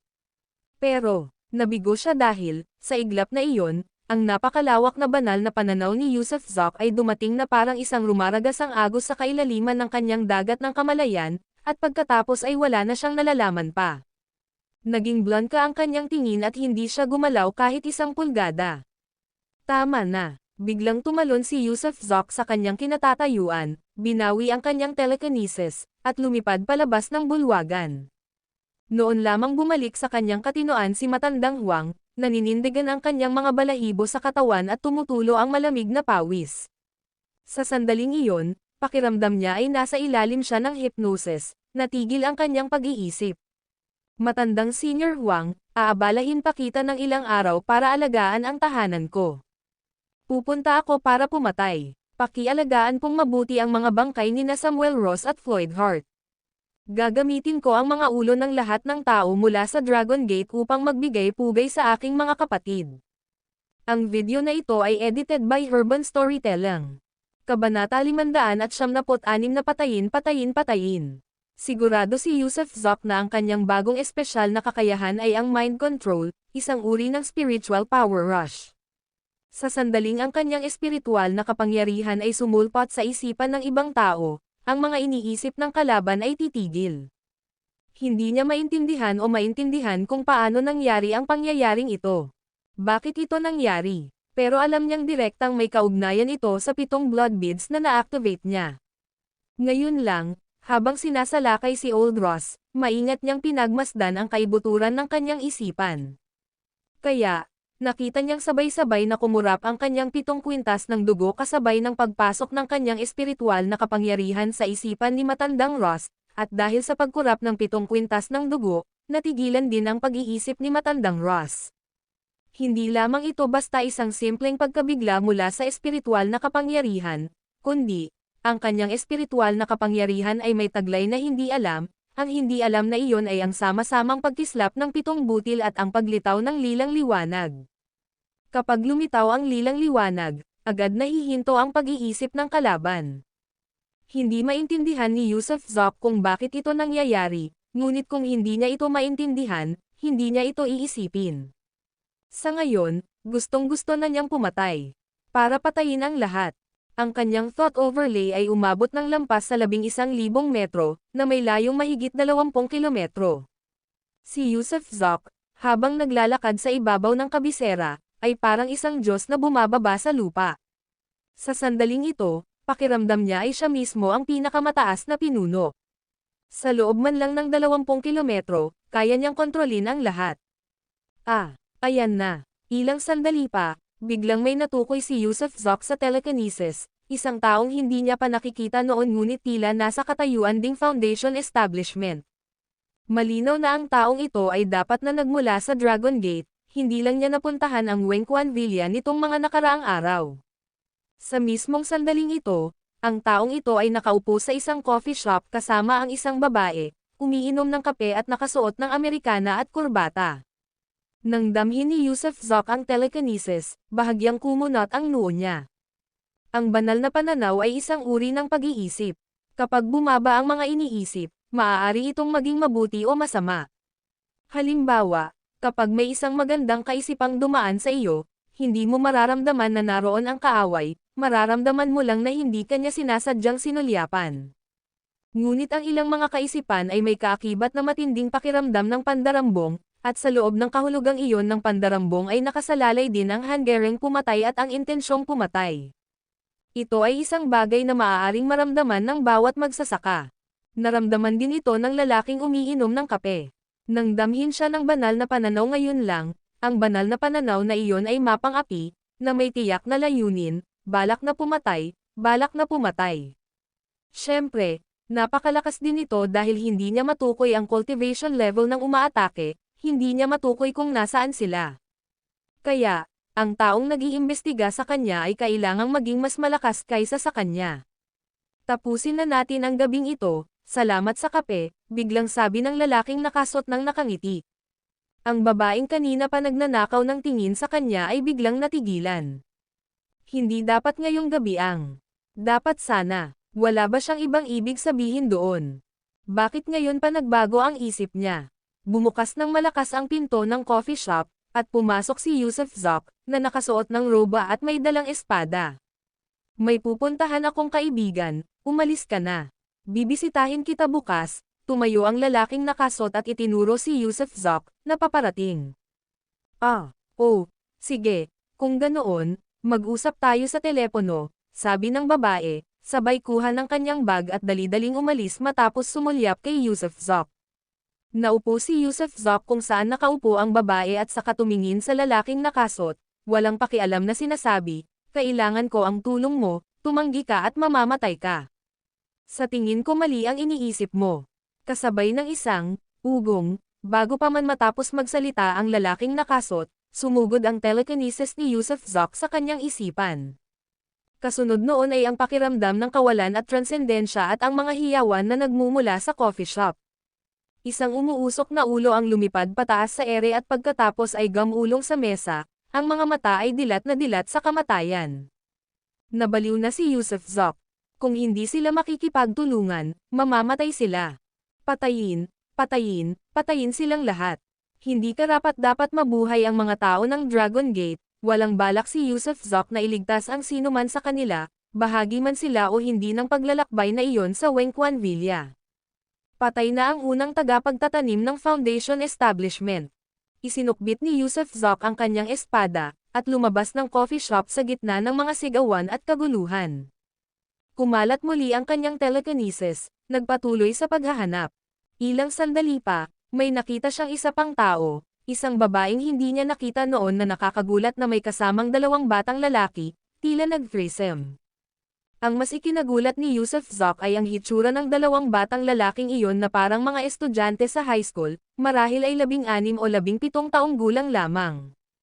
Kung tungkol naman sa babae, siya ay mga 25 o 26. Malamig na sungoat ni Yusuf Zok.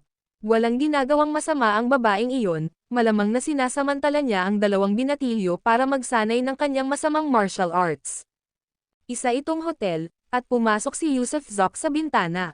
Pagkatapos, nang walang pag-aaksaya ng salita o pag-aabalang magtanong pa, mabilis niyang pinugutan ng ulo ang babae mula sa likuran. Ang babaeng ito ay nasa antas din ng Foundation Establishment. Para kay Yusuf Zok, ang pagpatay ng isang tao sa antas ng Foundation Establishment ay kasing dali ng paghihiwa ng mga gulay. Sa isang iglap lamang ng kanyang telekinesis, natigilan ang mga iniisip ng kalaban, at tinatakan na ng kanyang espada ang kanilang kapalaran. Mahalaga ang bilis. Umalis si Yusuf Zok at nagpatuloy sa kanyang paghahanap.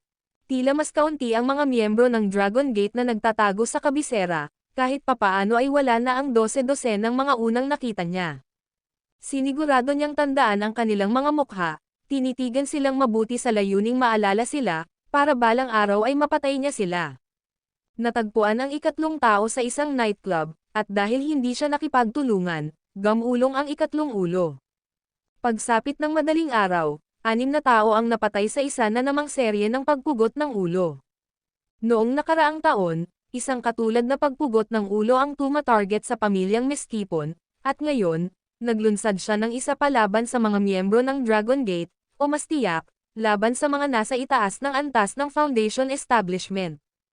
Higit pa sa antas ng Foundation Establishment, kahit sino pa iyon, ang tanging nagawa niya ay pumatay, pumatay, pumatay.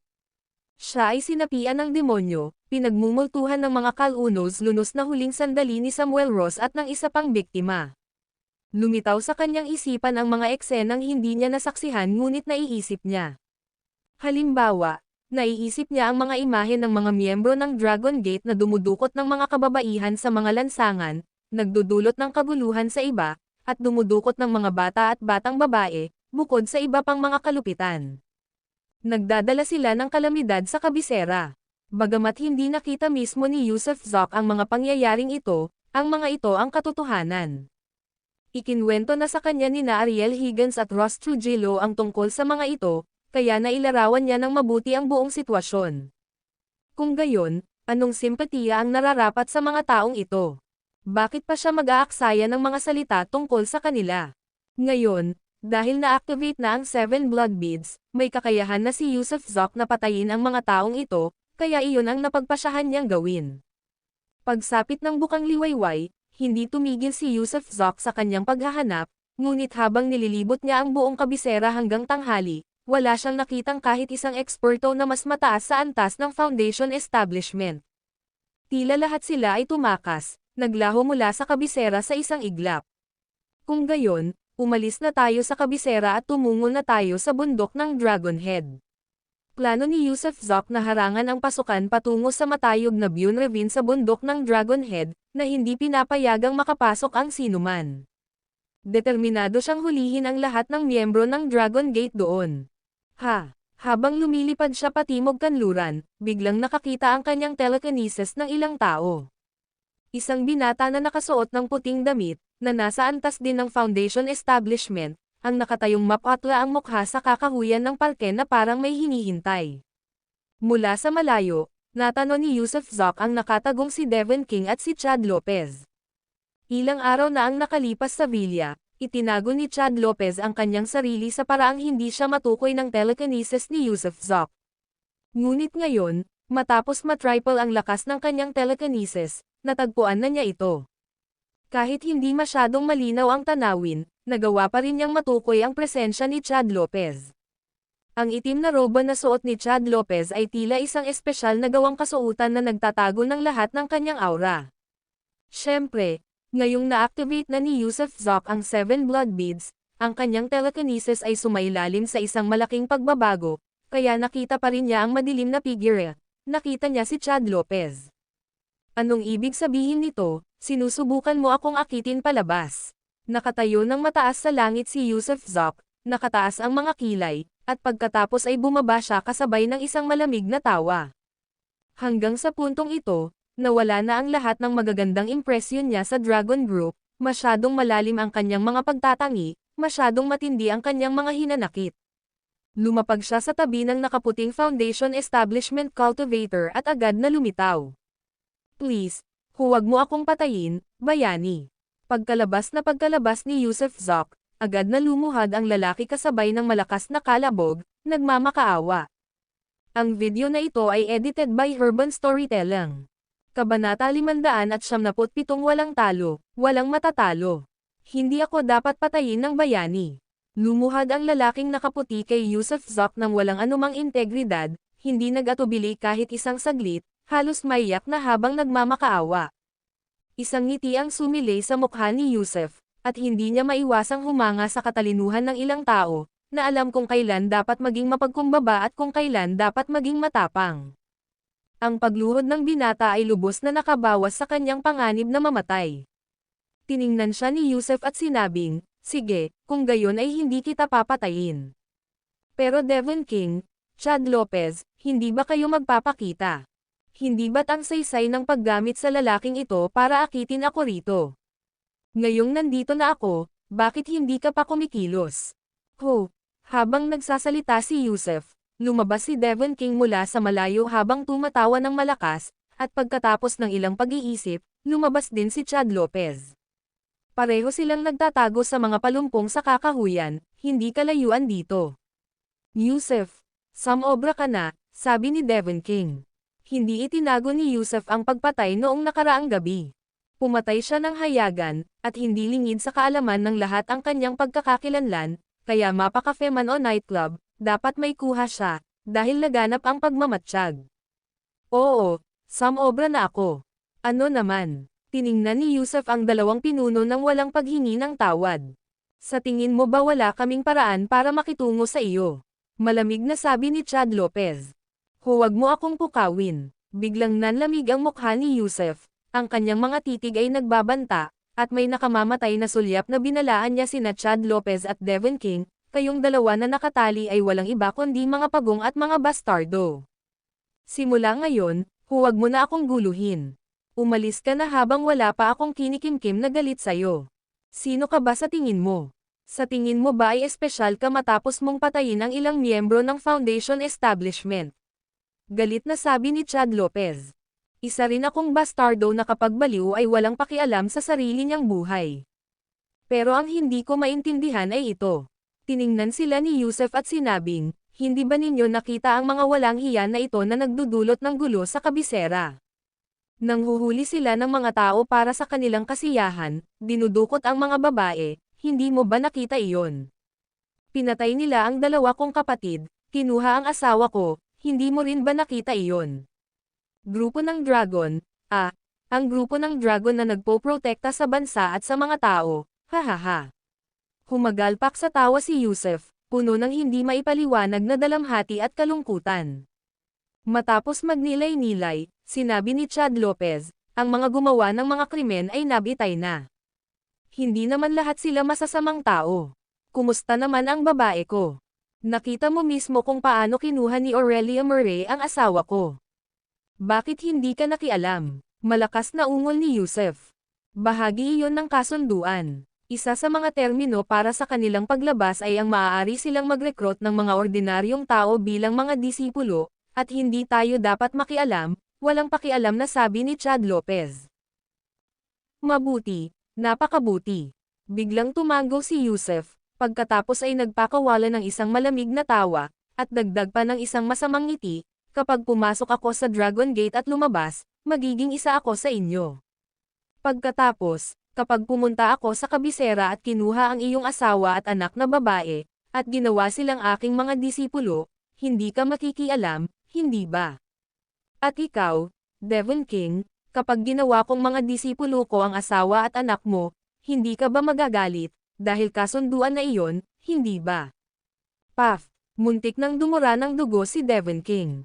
Paano niya nagawang ikumpara ang mga bagay na ganoon? Wala akong asawa at anak na babae. Seryosong sabi ni Chad Lopez. Kung gayon, kukunin ko ang iyong ina bilang isang disipulo. Kapag kinantot ko ang nanay mo, wala kang pakialam, dahil kasunduan yan. Ang lakas ng loob mo. Dahil sa sinabing iyon, pinukaw ni Yusef ang galit ni Chad Lopez at Devon King. Sabay-sabay silang sumalakay, taglay ang bangis ng kulog at bilis ng kidlat, mabilis na nakarating sa tabi ni Yusef, ang isa ay nakatutok sa kanyang puso at ang isa naman ay sa kanyang lalamunan.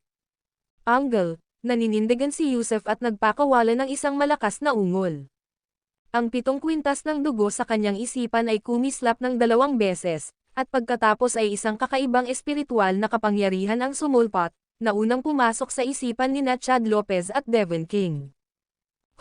Huminto ang kamay ni Devon King ilang sentimetro lang mula sa dibdib ni Yusef. Huminto ang mga daliri ni Chad Lopez sa lalamunan ni Yusef Zoc, halos 1 sentimetro lang ang layo. Devon King, narito ang isang hampas sa palad bilang kapalit. Ibinalik ni Yusef Zoc ang kanyang palso at hinampas ang isang palad sa dibdib ni Devon King. Kasabay nito, itinaas niya ang kanyang paa at sinipa ang singit ni Chad Lopez, na nagpalipad kay Chad Lopez ng mataas sa kalangitan. Saka lamang sila natauhan ng mawalan ng malay ang dalawa, gayunpaman, sa sandaling iyon, pareho silang lubos na natigilan. Hindi pinansin ang kanilang sakit, nanginginig ang kanilang mga katawan sa takot. Nabasag lahat ang mga laman loob ni Devon King. Hindi ginamit ni Yusef Zoc ang buong lakas niya sa hampas ng palad na iyon, Hindi niya intensyong patayin ito, para lang turuan ito ng leksyon, ngunit ang hampas na iyon ay sapat pa rin ang tibay para makayanan ni Devon King. Tungkol naman kay Chad Lopez. Plano ni Yusuf Zoc na pilayin siya, gawin siyang isang beteng. Hindi ba't sinabi niyang wala siyang asawa o anak na babae? Kung gayon, ano ang kailangan para sa mga walang kwentang pirasong iyon? Pero tila hindi tumama ang huling sipa niya, pakiramdam niya ay wala siyang nataman. Nang lumapag si Devon King, walang tigil siyang dumura ng dugo. Dahil nabali ang lahat ng kanyang mga tadyang, hindi na siya makabangon muli. Lumapag si Chad Lopez at mabilis na lumuhad ng bahagya sa lupa, marahas na itinaas ang kanyang ulo upang tumingin kay Yusuf Zoc. Babae ka ba? Napataas ang kilay ni Yusuf Zoc ng sandaling iyon. Kakaiba ang mga damit ni Chad Lopez, at hindi lubos na makita ng telekinesis ang mga ito, malabo lang ang mga hugis na nakikita niya, hindi niya maaninag ang kayarian ng katawan. Pero nagsalita si Chad Lopez gamit ang boses ng isang lalaki. Kaya paano mawawala sa isang lalaki ang mga piraso at pirasong iyon? O isa ka bang uri ng patay na multo? Tanong ni Yusuf Zoc. Paano mo ginawa iyon? Tanong ni Chad Lopez sa malalim na boses. Paano ko nagawa yun? Nakangising sabi ni Yusuf Zoc. Sabi ko naman sa'yo, tigilan mo na ang pang-aabala mo sa akin. Kayong dalawang walang hiya, kahit pa pinatay ninyo ang mga mamamatay tao na iyan, paano pa kaya ang mga babaeng sinaktan nila? Mula ngayon, hindi ka nakarapat-dapat umupo sa posisyong iyan. At saka, pupunta ako sa Dragon Head Mountain at papatayin ang bawat taong lalabas sa Dragon Gate. Kaya kung maglalakas loob kang harangan akong muli, huwag mo akong sisihin sa kawalan ng awa. Malamig na inihagis ni Yusuf Zoc ang kanyang mga manggas, pagkatapos ay binuhat ang natulalang taong nakaputi, tumalon siya sa kalangitan at nagmamadaling tumungo patimog. Hindi lang siya nakakalipad, kundi kaya rin niyang magdala ng tao habang lumilipad, nanlaki ang mga mata ni Devon King sa hindi makapaniwala. Yusuf Zoc ay nagiging mas hindi mahuhulaan sa bawat minuto. Hindi na talaga makatingin si Devon sa kung saan siya nabubuhay. Ubo-ubo. Umubo rin ng dugo si Chad Lopez, at nanlalambot ang katawan niya. Napakalupit ni Yusuf Zoc, ang sipa na iyon ay para basagin ang kanyang mga ugat at bayag. Mabuti na lang at wala sa kanya ang mga pirasong iyon. Boss, anong gagawin natin? Nakahiga sa lupa, hindi makabangon, si Devon King ay talagang malubhang nasugatan sa pagkakataong ito. Noong huling beses ay natalo niya si Yusuf Zoc sa 1 segundo, ngunit sa pagkakataong ito ay agad na binaligtad ni Yusuf Zoc ang sitwasyon.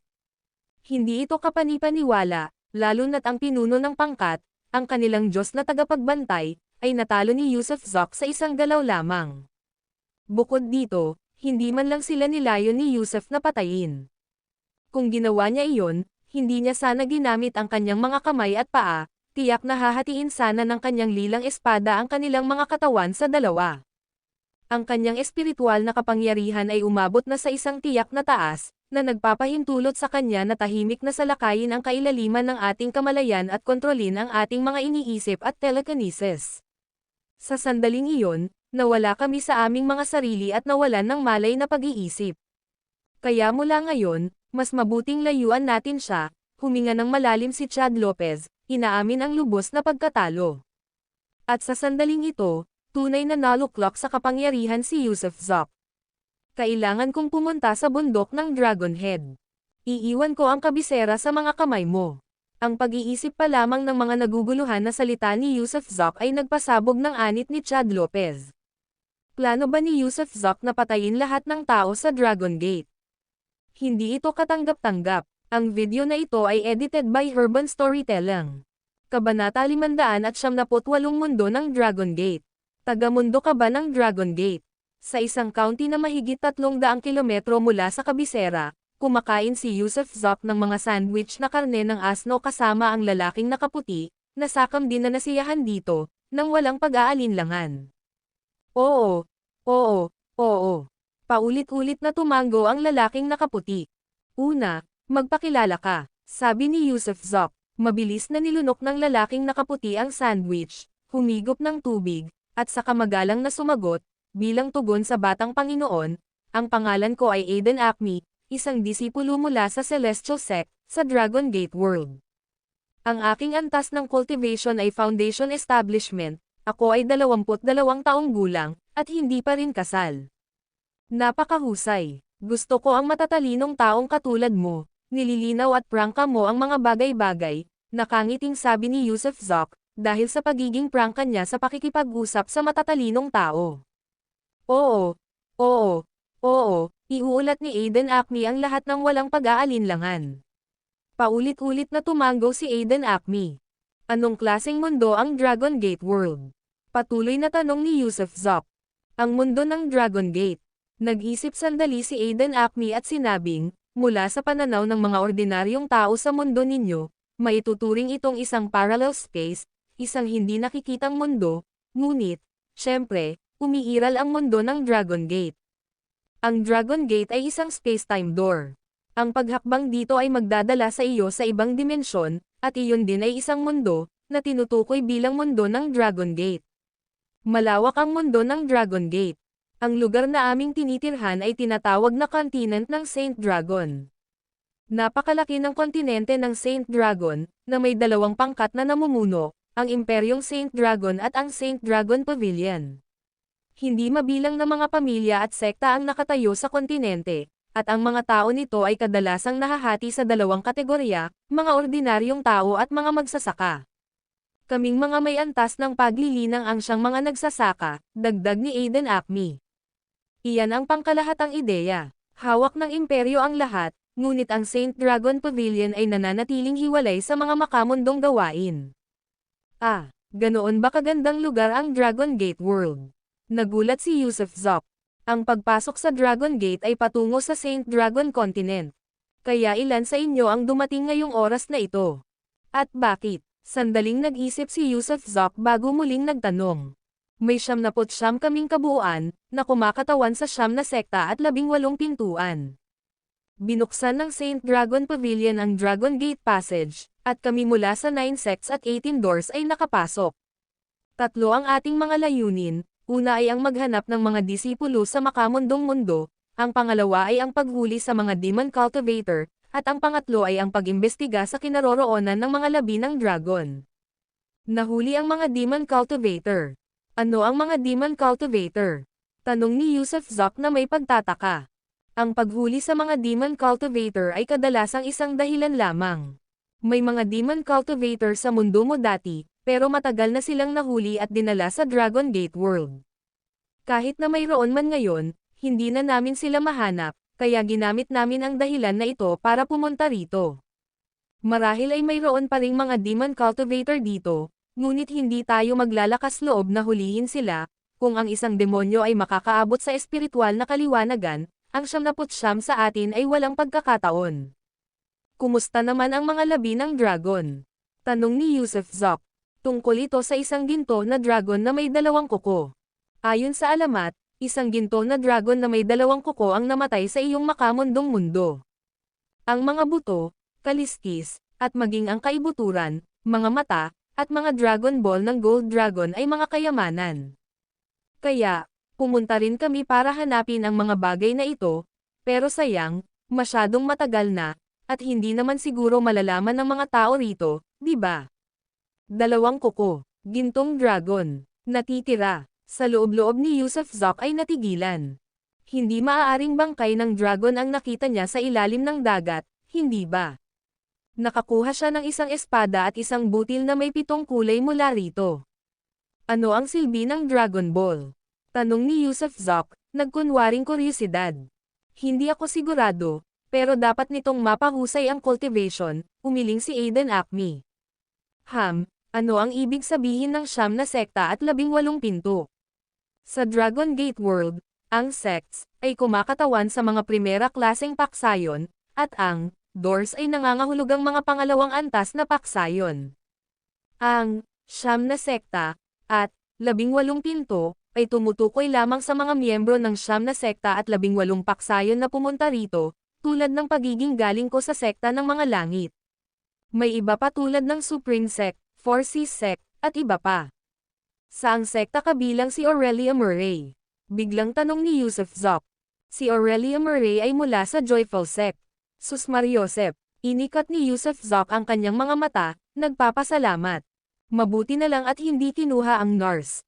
Kung nagawa niya, sino ang nakakaalam kung ilang tao ang maaaring masayang nakasama niya. Kung gayon, alam mo ba kung saang sekta nagmula ang madreng nagngangalang Janelle Fowler? At ang matabang monghe na iyon. Si Janelle Fowler ay isang nag-iisang magsasaka, at ang matabang monghe na kilala bilang Banks Walton, ay mula sa Buddha sect. At may isang taong nagngangalang Lachlan Riley, anong sekta siya kinabibilangan? Naalala ni Yusuf Zok na noong gabi ng kaguluhan, may nagsabing siya si Lachlan Riley. Si Lachlan Riley ay isa lamang maliit na figure mula sa pangalawang uri ng sektang Thunder Holy Door, bagaman ang kanyang pamilya ay mayroong isang napakagaling na eksperto na nagngangalang Lachlan Riley, na isang napakalakas na karakter. Ano ang ranggo ninyong mga cultivator? Tanong pa ni Yusuf Zok. Hehe, tamang tao ang tinanong mo, natatawang sabi ni Aiden Acme. Ang secular ninyong mundo ay pinag-uusapan ang mga bagay tulad ng inisyatiba at pag-aayuno, ngunit sa katunayan, ang mga ito ay pawang mga postnatal realm lamang, hinati ninyo ito sa ilang yugto. Ang tunay na sistema ng paglilinang ay talagang nagsisimula sa likas. Kapag nakapasok ka na sa likas na kaharian, kwalipikado ka ng hanapin ang daan, ngunit iyon ay ang pagkakaroon lamang ng mga kwalifikasyon, wala nang iba. Kapag naabot na ng isang tao ang yugto ng pagtatatag ng pundasyon, saka lamang siya nagiging isang tagapaglinang o tagahanap ng daan, walang anumang mga paghihigpit. Pagkatapos ng innate ay ang foundation establishment, na susundan ng small fetal respiration, at pagkatapos ay ang big fetus breath. Marami na ba ang nakaabot sa big fetus breath? Putol ni Yusuf Zok. Sa Dragon Gate World, marami rin dyan. Ang mga nakakamit ng big fetus breath ay kadalasang nagiging mga malalaking tao sa kanilang sariling karapatan. Nabalitaan kong may isang tao sa secular ninyong mundo na nakamit ang big fetus breath, na lubos na kahanga-hanga. Nakakatakot talaga. Kahit walang mapagkukunan, walang espiritual na enerhiya, wala talaga, nagawa pa rin niyang mag-cultivate hanggang sa maging big fetus breath.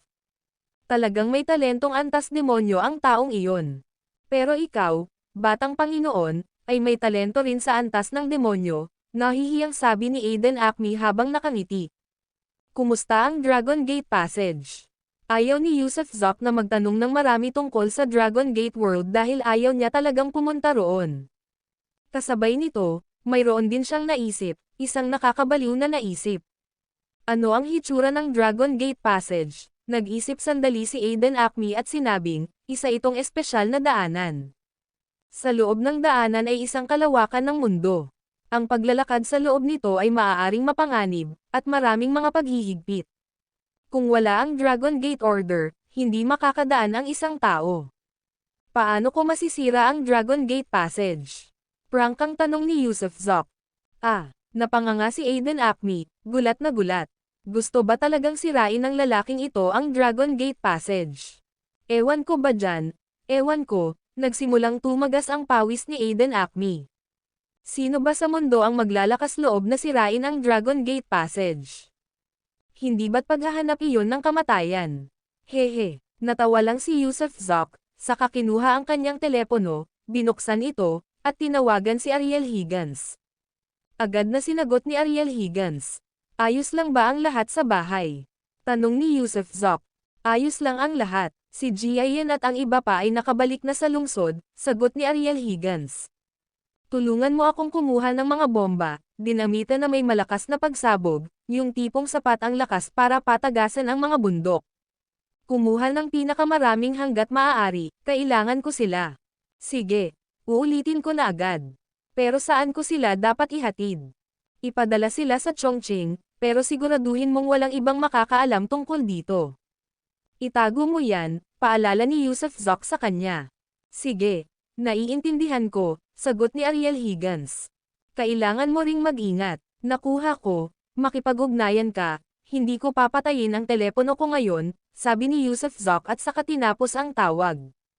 Nanginginig ang mga kamay ni Aiden Acme dahil balak talaga ng batang Panginoong ito na pasabugan ang Dragon Gate Passage, na isang malaking bagay. Ang video na ito ay edited by Urban Storytelling. Kabanata 599 Hindi Makatao. Sige, may plano na ba kayo kung kailan babalik?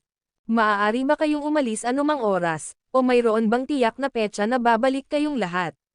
Iyon ang huling tanong ni Yusuf Zok. Sabay na tayong aalis. Hindi maaaring buksan ang Dragon Gate Passage anumang oras, kailangan nito ang pag-activate ng formation mula sa panig ng Dragon Gate.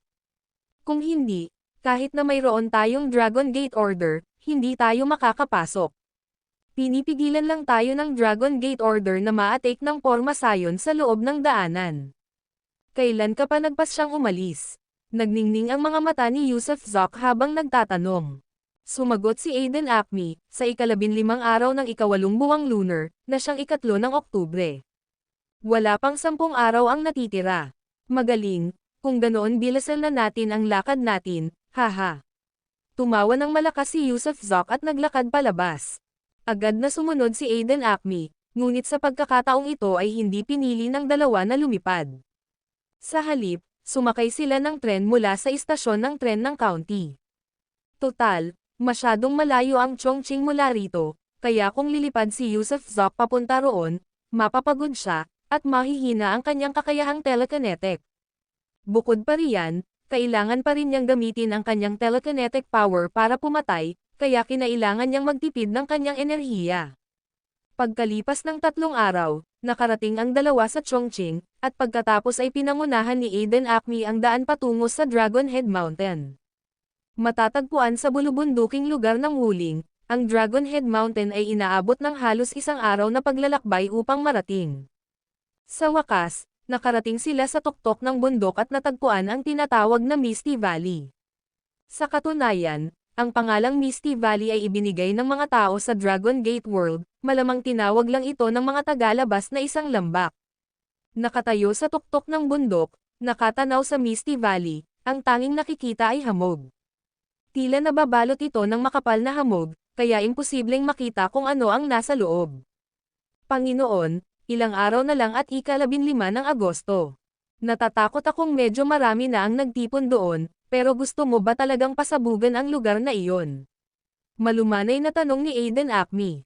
Tunay nga, hindi ko lang sasabugan ang lugar na iyan, kundi papatayin ko rin kayong lahat, malamig na sabi ni Yusuf Zok.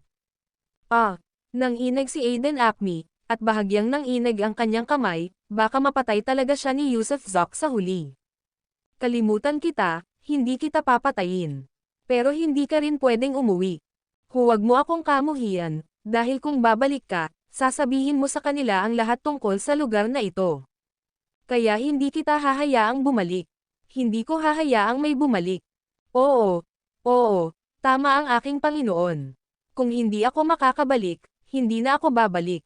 Mula ngayon, mananatili na lang ako sa aking Panginoon. Sa totoo lang, ang makamundong-mundong ito ay medyo maganda, mga mamahaling kotse, magagandang babae, mga dekalidad na alak na nakakalasing sa puso. Mas maganda ang kalagayan dito kaysa sa mundo natin. Patuloy na yumoko si Aiden Acme. Haha, marunong ka talagang magsabi ng mga bagay na maganda, tawa ni Yusuf Zok ng malakas, wala siyang pakialam sa talagang iniisip ni Aiden Acme. Sa anumang kaso, determinado siyang hindi magparaya sa sinuman. Tara na, lilipad tayo roon. Binuhat siya ni Yusuf Zok at lumipad patungo sa Misty Valley. Ilang sandali pa, nakapasok na sila sa maulap na lugar. Dahil makapal ang hamog at tila hindi agad-agad nawawala, napakahina ng paningin. Mabuti na lang at kaya pa rin nilang gumamit ng telekinesis. May mga tao talaga sa unahan. Pagpasok sa maulap na lugar, nakita ni Yusuf Zok ang ilang tao sa kailaliman ng hamog, mga wala pang 10 sa kabuuan, nakaupo sa magkabilang panig ng lambak na may dalang malalaki at maliliit na bag. Ang malabong lambak na ito ay hugis letrang malukong. Sa loob nito ay may isang walang patutunguhan, sa dulo ay ang paanan ng isang bundok. Matarik ang mga dalasdis sa magkabilang panig ngunit natatakpan lamang ng ligaw na damo, walang masukal na kagubatan o mga katulad nito. Pagkatapos marating ang pinakamalalim na bahagi ng lambak, halos wala ng ulap.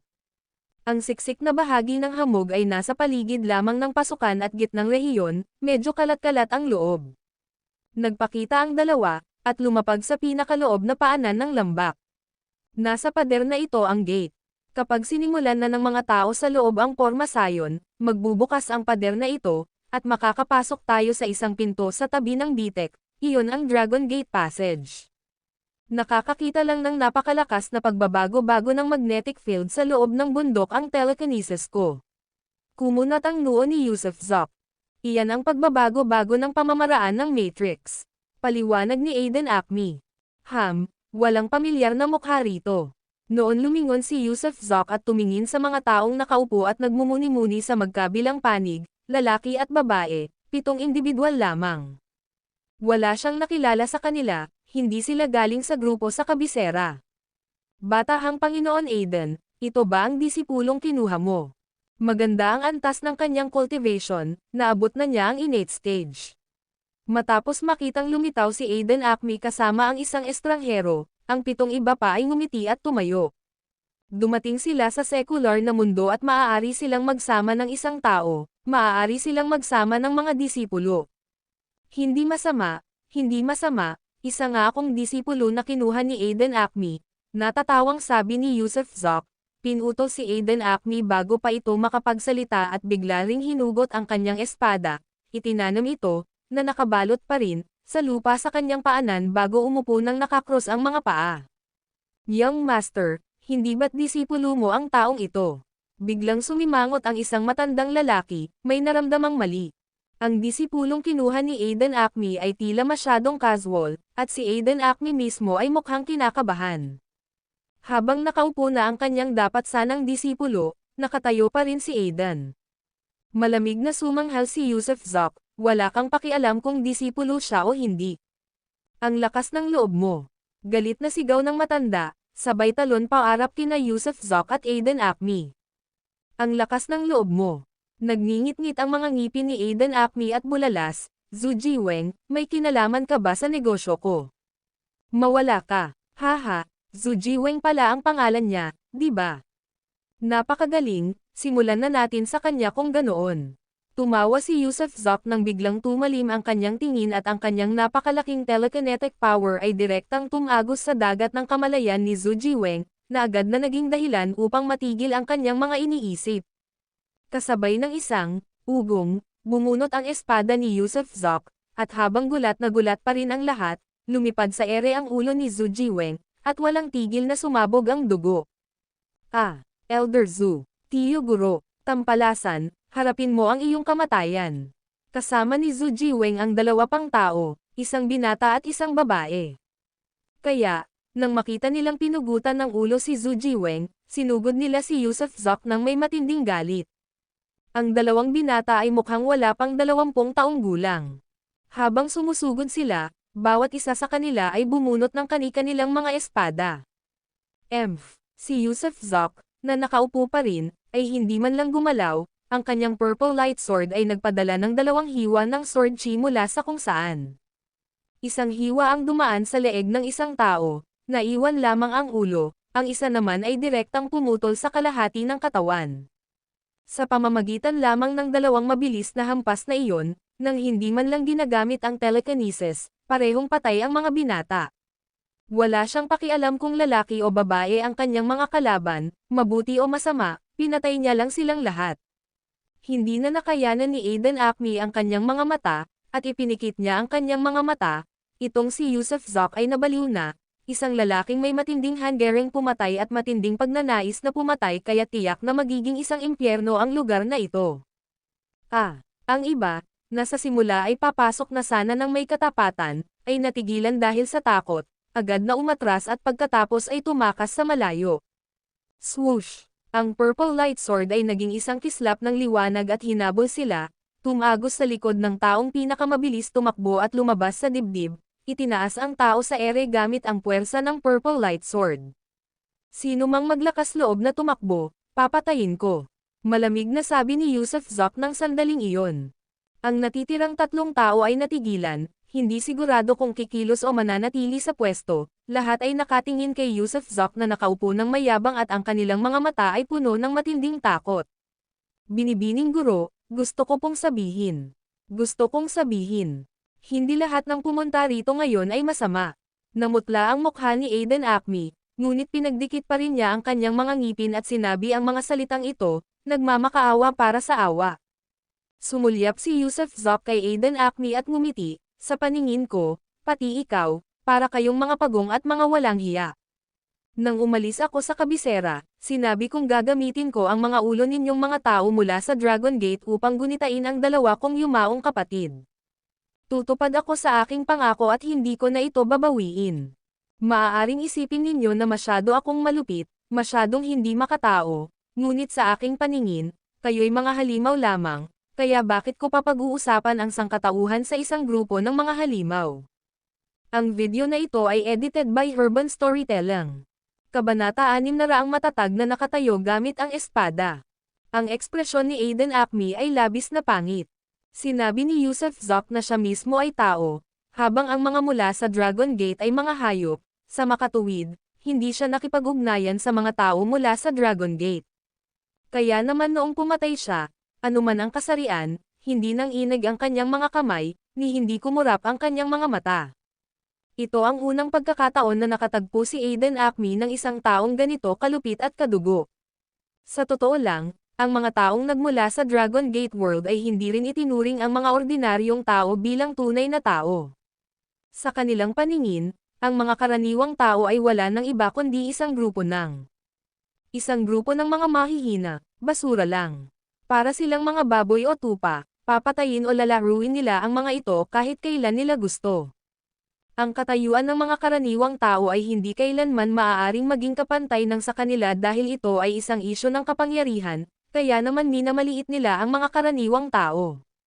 Ngunit kahit minamaliit nila ang mga karaniwang tao, hindi pa sila umaabot sa punto ng walang kabuluhang pagpatay, ng pagpatay ng makita lamang. Gayunpaman, si Yusuf Zok ngayon ay parang mamamatay tao agad. Sa kanyang paningin, walang mabubuting tao na lumabas mula sa Dragon Gate.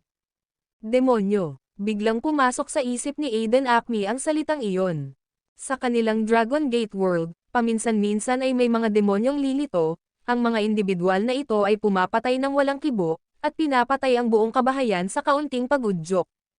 Ngayon, si Yusuf Zok ay naging isang dakilang demonyo, sigurado si Aiden Acme dyan. Ang lalaking ito ay nalugmok sa pagiging demonyo. Tunay nga, sumuko si Yusuf Zok sa kanyang mga demonyo, dahil lahat ng kanyang nakita at narinig ay pumuno sa kanya ng matinding galit. Nabalitaan niya ang tungkol sa mga taong hayagang dumudukot sa mga babaeng malilinis, nakikipaglaro sa kanila ng isang gabi bago sila itinaboy. Nabalitaan din niya ang tungkol sa mga taong gumagawa ng kasuklam-suklam na mga gawain sa kabisera. Kasabay nito, nakita niya na ang mga taong ito ay pawang hinihimok ng kasakiman.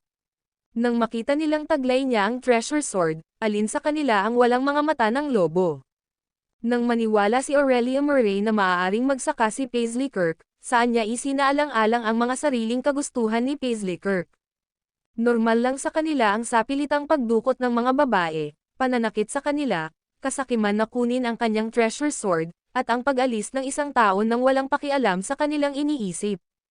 Kaya, kung normal lang sana para sa kanya na manindigan dito ngayon at pumatay ng kusa.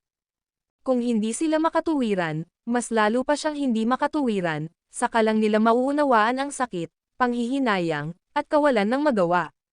Kung mayroon kang anumang pakikiramay, kung gusto mo nang mamatay, ayos lang sa akin na idagdag ang ulo mo rito. Itinuro ni Yusuf Zok ang mga ulong nasa harap niya at sinabing. Umiling si Aiden Acme at nanatiling tahimik. Kung talagang gusto niyang mamatay, papatayin talaga siya ni Yusuf Zok nang walang pag-aalinlangan, ngunit ayaw mamatay ni Aiden Acme. Maaaring mamatay ang iba, ngunit hindi siya. Ayaw mong mamatay. Kung gayon, tulungan mo ako, putulin mo ang mga ulo ng tatlo pa at dalhin sila rito. Kaya naman talagang kontrolin ni Yusuf Zok ang treasure sword para paliparin ang mga ulo papunta sa kanya, ngunit gusto niyang pahirapan si Aiden Acme. Kung hindi siya sisirain, maaawa pa rin sana si Aiden Acme, at maaaring mag-isip ng iba pang mga bagay sa bandang huli, kaya kailangang magtanim sa kanya ng takot ngayon, para pahinain ang kanyang loob sa pagkakita kay Yusuf. Oo, binunot ni Aiden Acme ang kanyang punyal at pinugutan ng ulo ang babae. Pagkatapos ay tumakbo sa malayo para pugutan ng ulo ang isa pang tao at inilapag ito sa harap ni Yusuf Zok. 4 na duguan ang ulo ang nakaharap sa direksyon ng pasukan ng lambak. Tatlong buhay na tao ang nanigas sa kinatatayuan, walang sino man sa kanila ang gumagalaw. Hindi nagpatuloy si Yusuf Zok sa pagpatay, na para bang hinihintay niya ang sukdulang piging. Kayong tatlo, magpatuloy kayo sa pagupo at paglilinang. Hanggat hindi ka tatakbo, hindi kita unang papatayin, nakangiting sabi ni Yusuf Zok. Tunay ngang naupo ang tatlo, dalawa sa kanila ay mga babae. Nanatiling tahimik silang lahat, at nang makaupo, tunay nilang ipinikit ang kanilang mga mata upang maglinang. Sa totoo lang, naghihintay din sila, naghihintay sa pagbabalik ng iba pang makapangyarihang individual.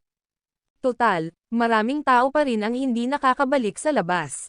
Basta't bumalik ang mga ekspertong iyon, tiyak na papatayin ng isang malawakang pagsalakay ang lalaking ito, kahit gamit pa ang kanyang flying sword, hindi ba? Kaya nagtiis sila, naghintay. Magdidilim na, at sumenya si Yusuf Zok kay Aiden Acme na magsimula ng apoy. At pagkatapos sindihan ni Aiden Acme ang apoy, marahang tumaas ang kilay ni Yusuf Zok, may paparating, hindi mula sa Dragon Gate kundi mula sa grupong Dragon na si Chad Lopez. Dumating na talaga si Chad Lopez. Dahan-dahan siyang pumasok, hakbang-hakbang, sa pasukan ng lambak. Iminulat ng tatlong naghihintay ang kanilang mga mata, mausisa na pinagmasdan ang nakabalabal na figure, ngunit hindi lumingon si Aiden Acme, sa halip ay nagpatuloy sa pag-aalaga sa apoy. Yusuf Zok, ano nga ba ang gusto mong gawin? Ang boses ni Chad Lopez ay boses pa rin ng isang Drake. Isa ka ba talagang hermaphrodite? Tiningnan siya ni Yusuf Zok, habarin mo ang balabal mo at tingnan ko. Pabago-bago ang boses mo, pinagtataka mo ako kung tao ka ba o multo. Ano ba talaga ang kailangan mo? Biglang umungal si Chad Lopez. Habarin mo ang damit mo at titingnan ko. Kung gayon, sasabihin ko sa iyo kung ano ang gusto kong gawin. Nakangiting sabi ni Yusuf Zok. Gusto mo ba talagang patayin lahat? Malamig na sabi ni Chad Lopez. Habarin mo ang damit mo at tingnan ko. Inulit ni Yusuf Zok ang mga salita, na may bahid pa rin ng ngiti. Nagalit ng husto si Chad Lopez, huminga ng malalim para pakalmeyan ang sarili, bago malamig na sinabing, sa tingin mo ba talaga ay wala kang talo? Ngumisi si Yusuf Zok, habarin mo ang damit mo at tingnan mo ako, saka ko sasagutin ang tanong mo. Sinasabi ko sa iyo, sa Dragon Gate World, hindi mabilang na tao ang madaling makakapatay sa iyo. Kaya, kung papatayin mo ang mga taong ito, hintayin mo na lang ang puot ng Dragon Gate World. Kung gayon, wala nang magliligtas sa iyo, walang lugar na mapagtataguan, maging sa langit o sa lupa. Habarin mo lang ang damit mo at tingnan ko, bakit mo sinasabi ang lahat ng ito? Walang hiyang pagpupumilit ni Yusuf Zok, nagkukunwaring tuso. Maraming malalakas na individual sa Dragon Gate World. Kahit na mayroon kang magic artifact at ilang espesyal na kakayahan, tulad ng paglipad at pagiging invisible, ang gusto kong sabihin sa iyo ay, sa paningin ng malalakas na individual na iyon, ang iyong mga kakayahan ay parang laro lamang ng bata.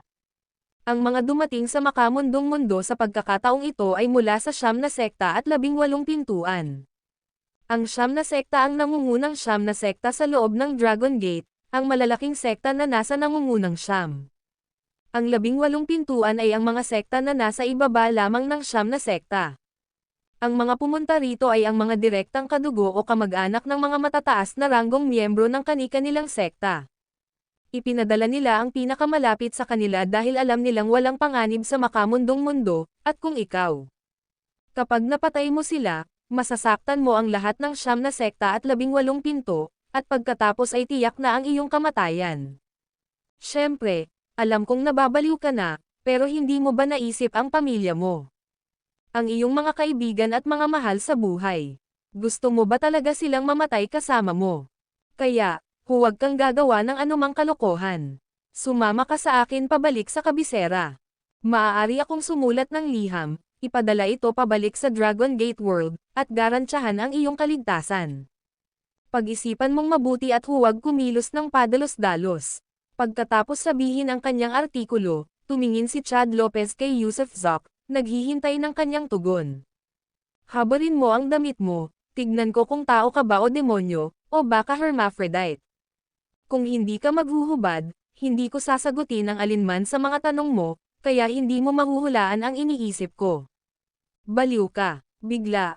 Mula sa loob ng balabal, si Chad Lopez ay nagpakawala ng isang matinis na sigaw na parang babae.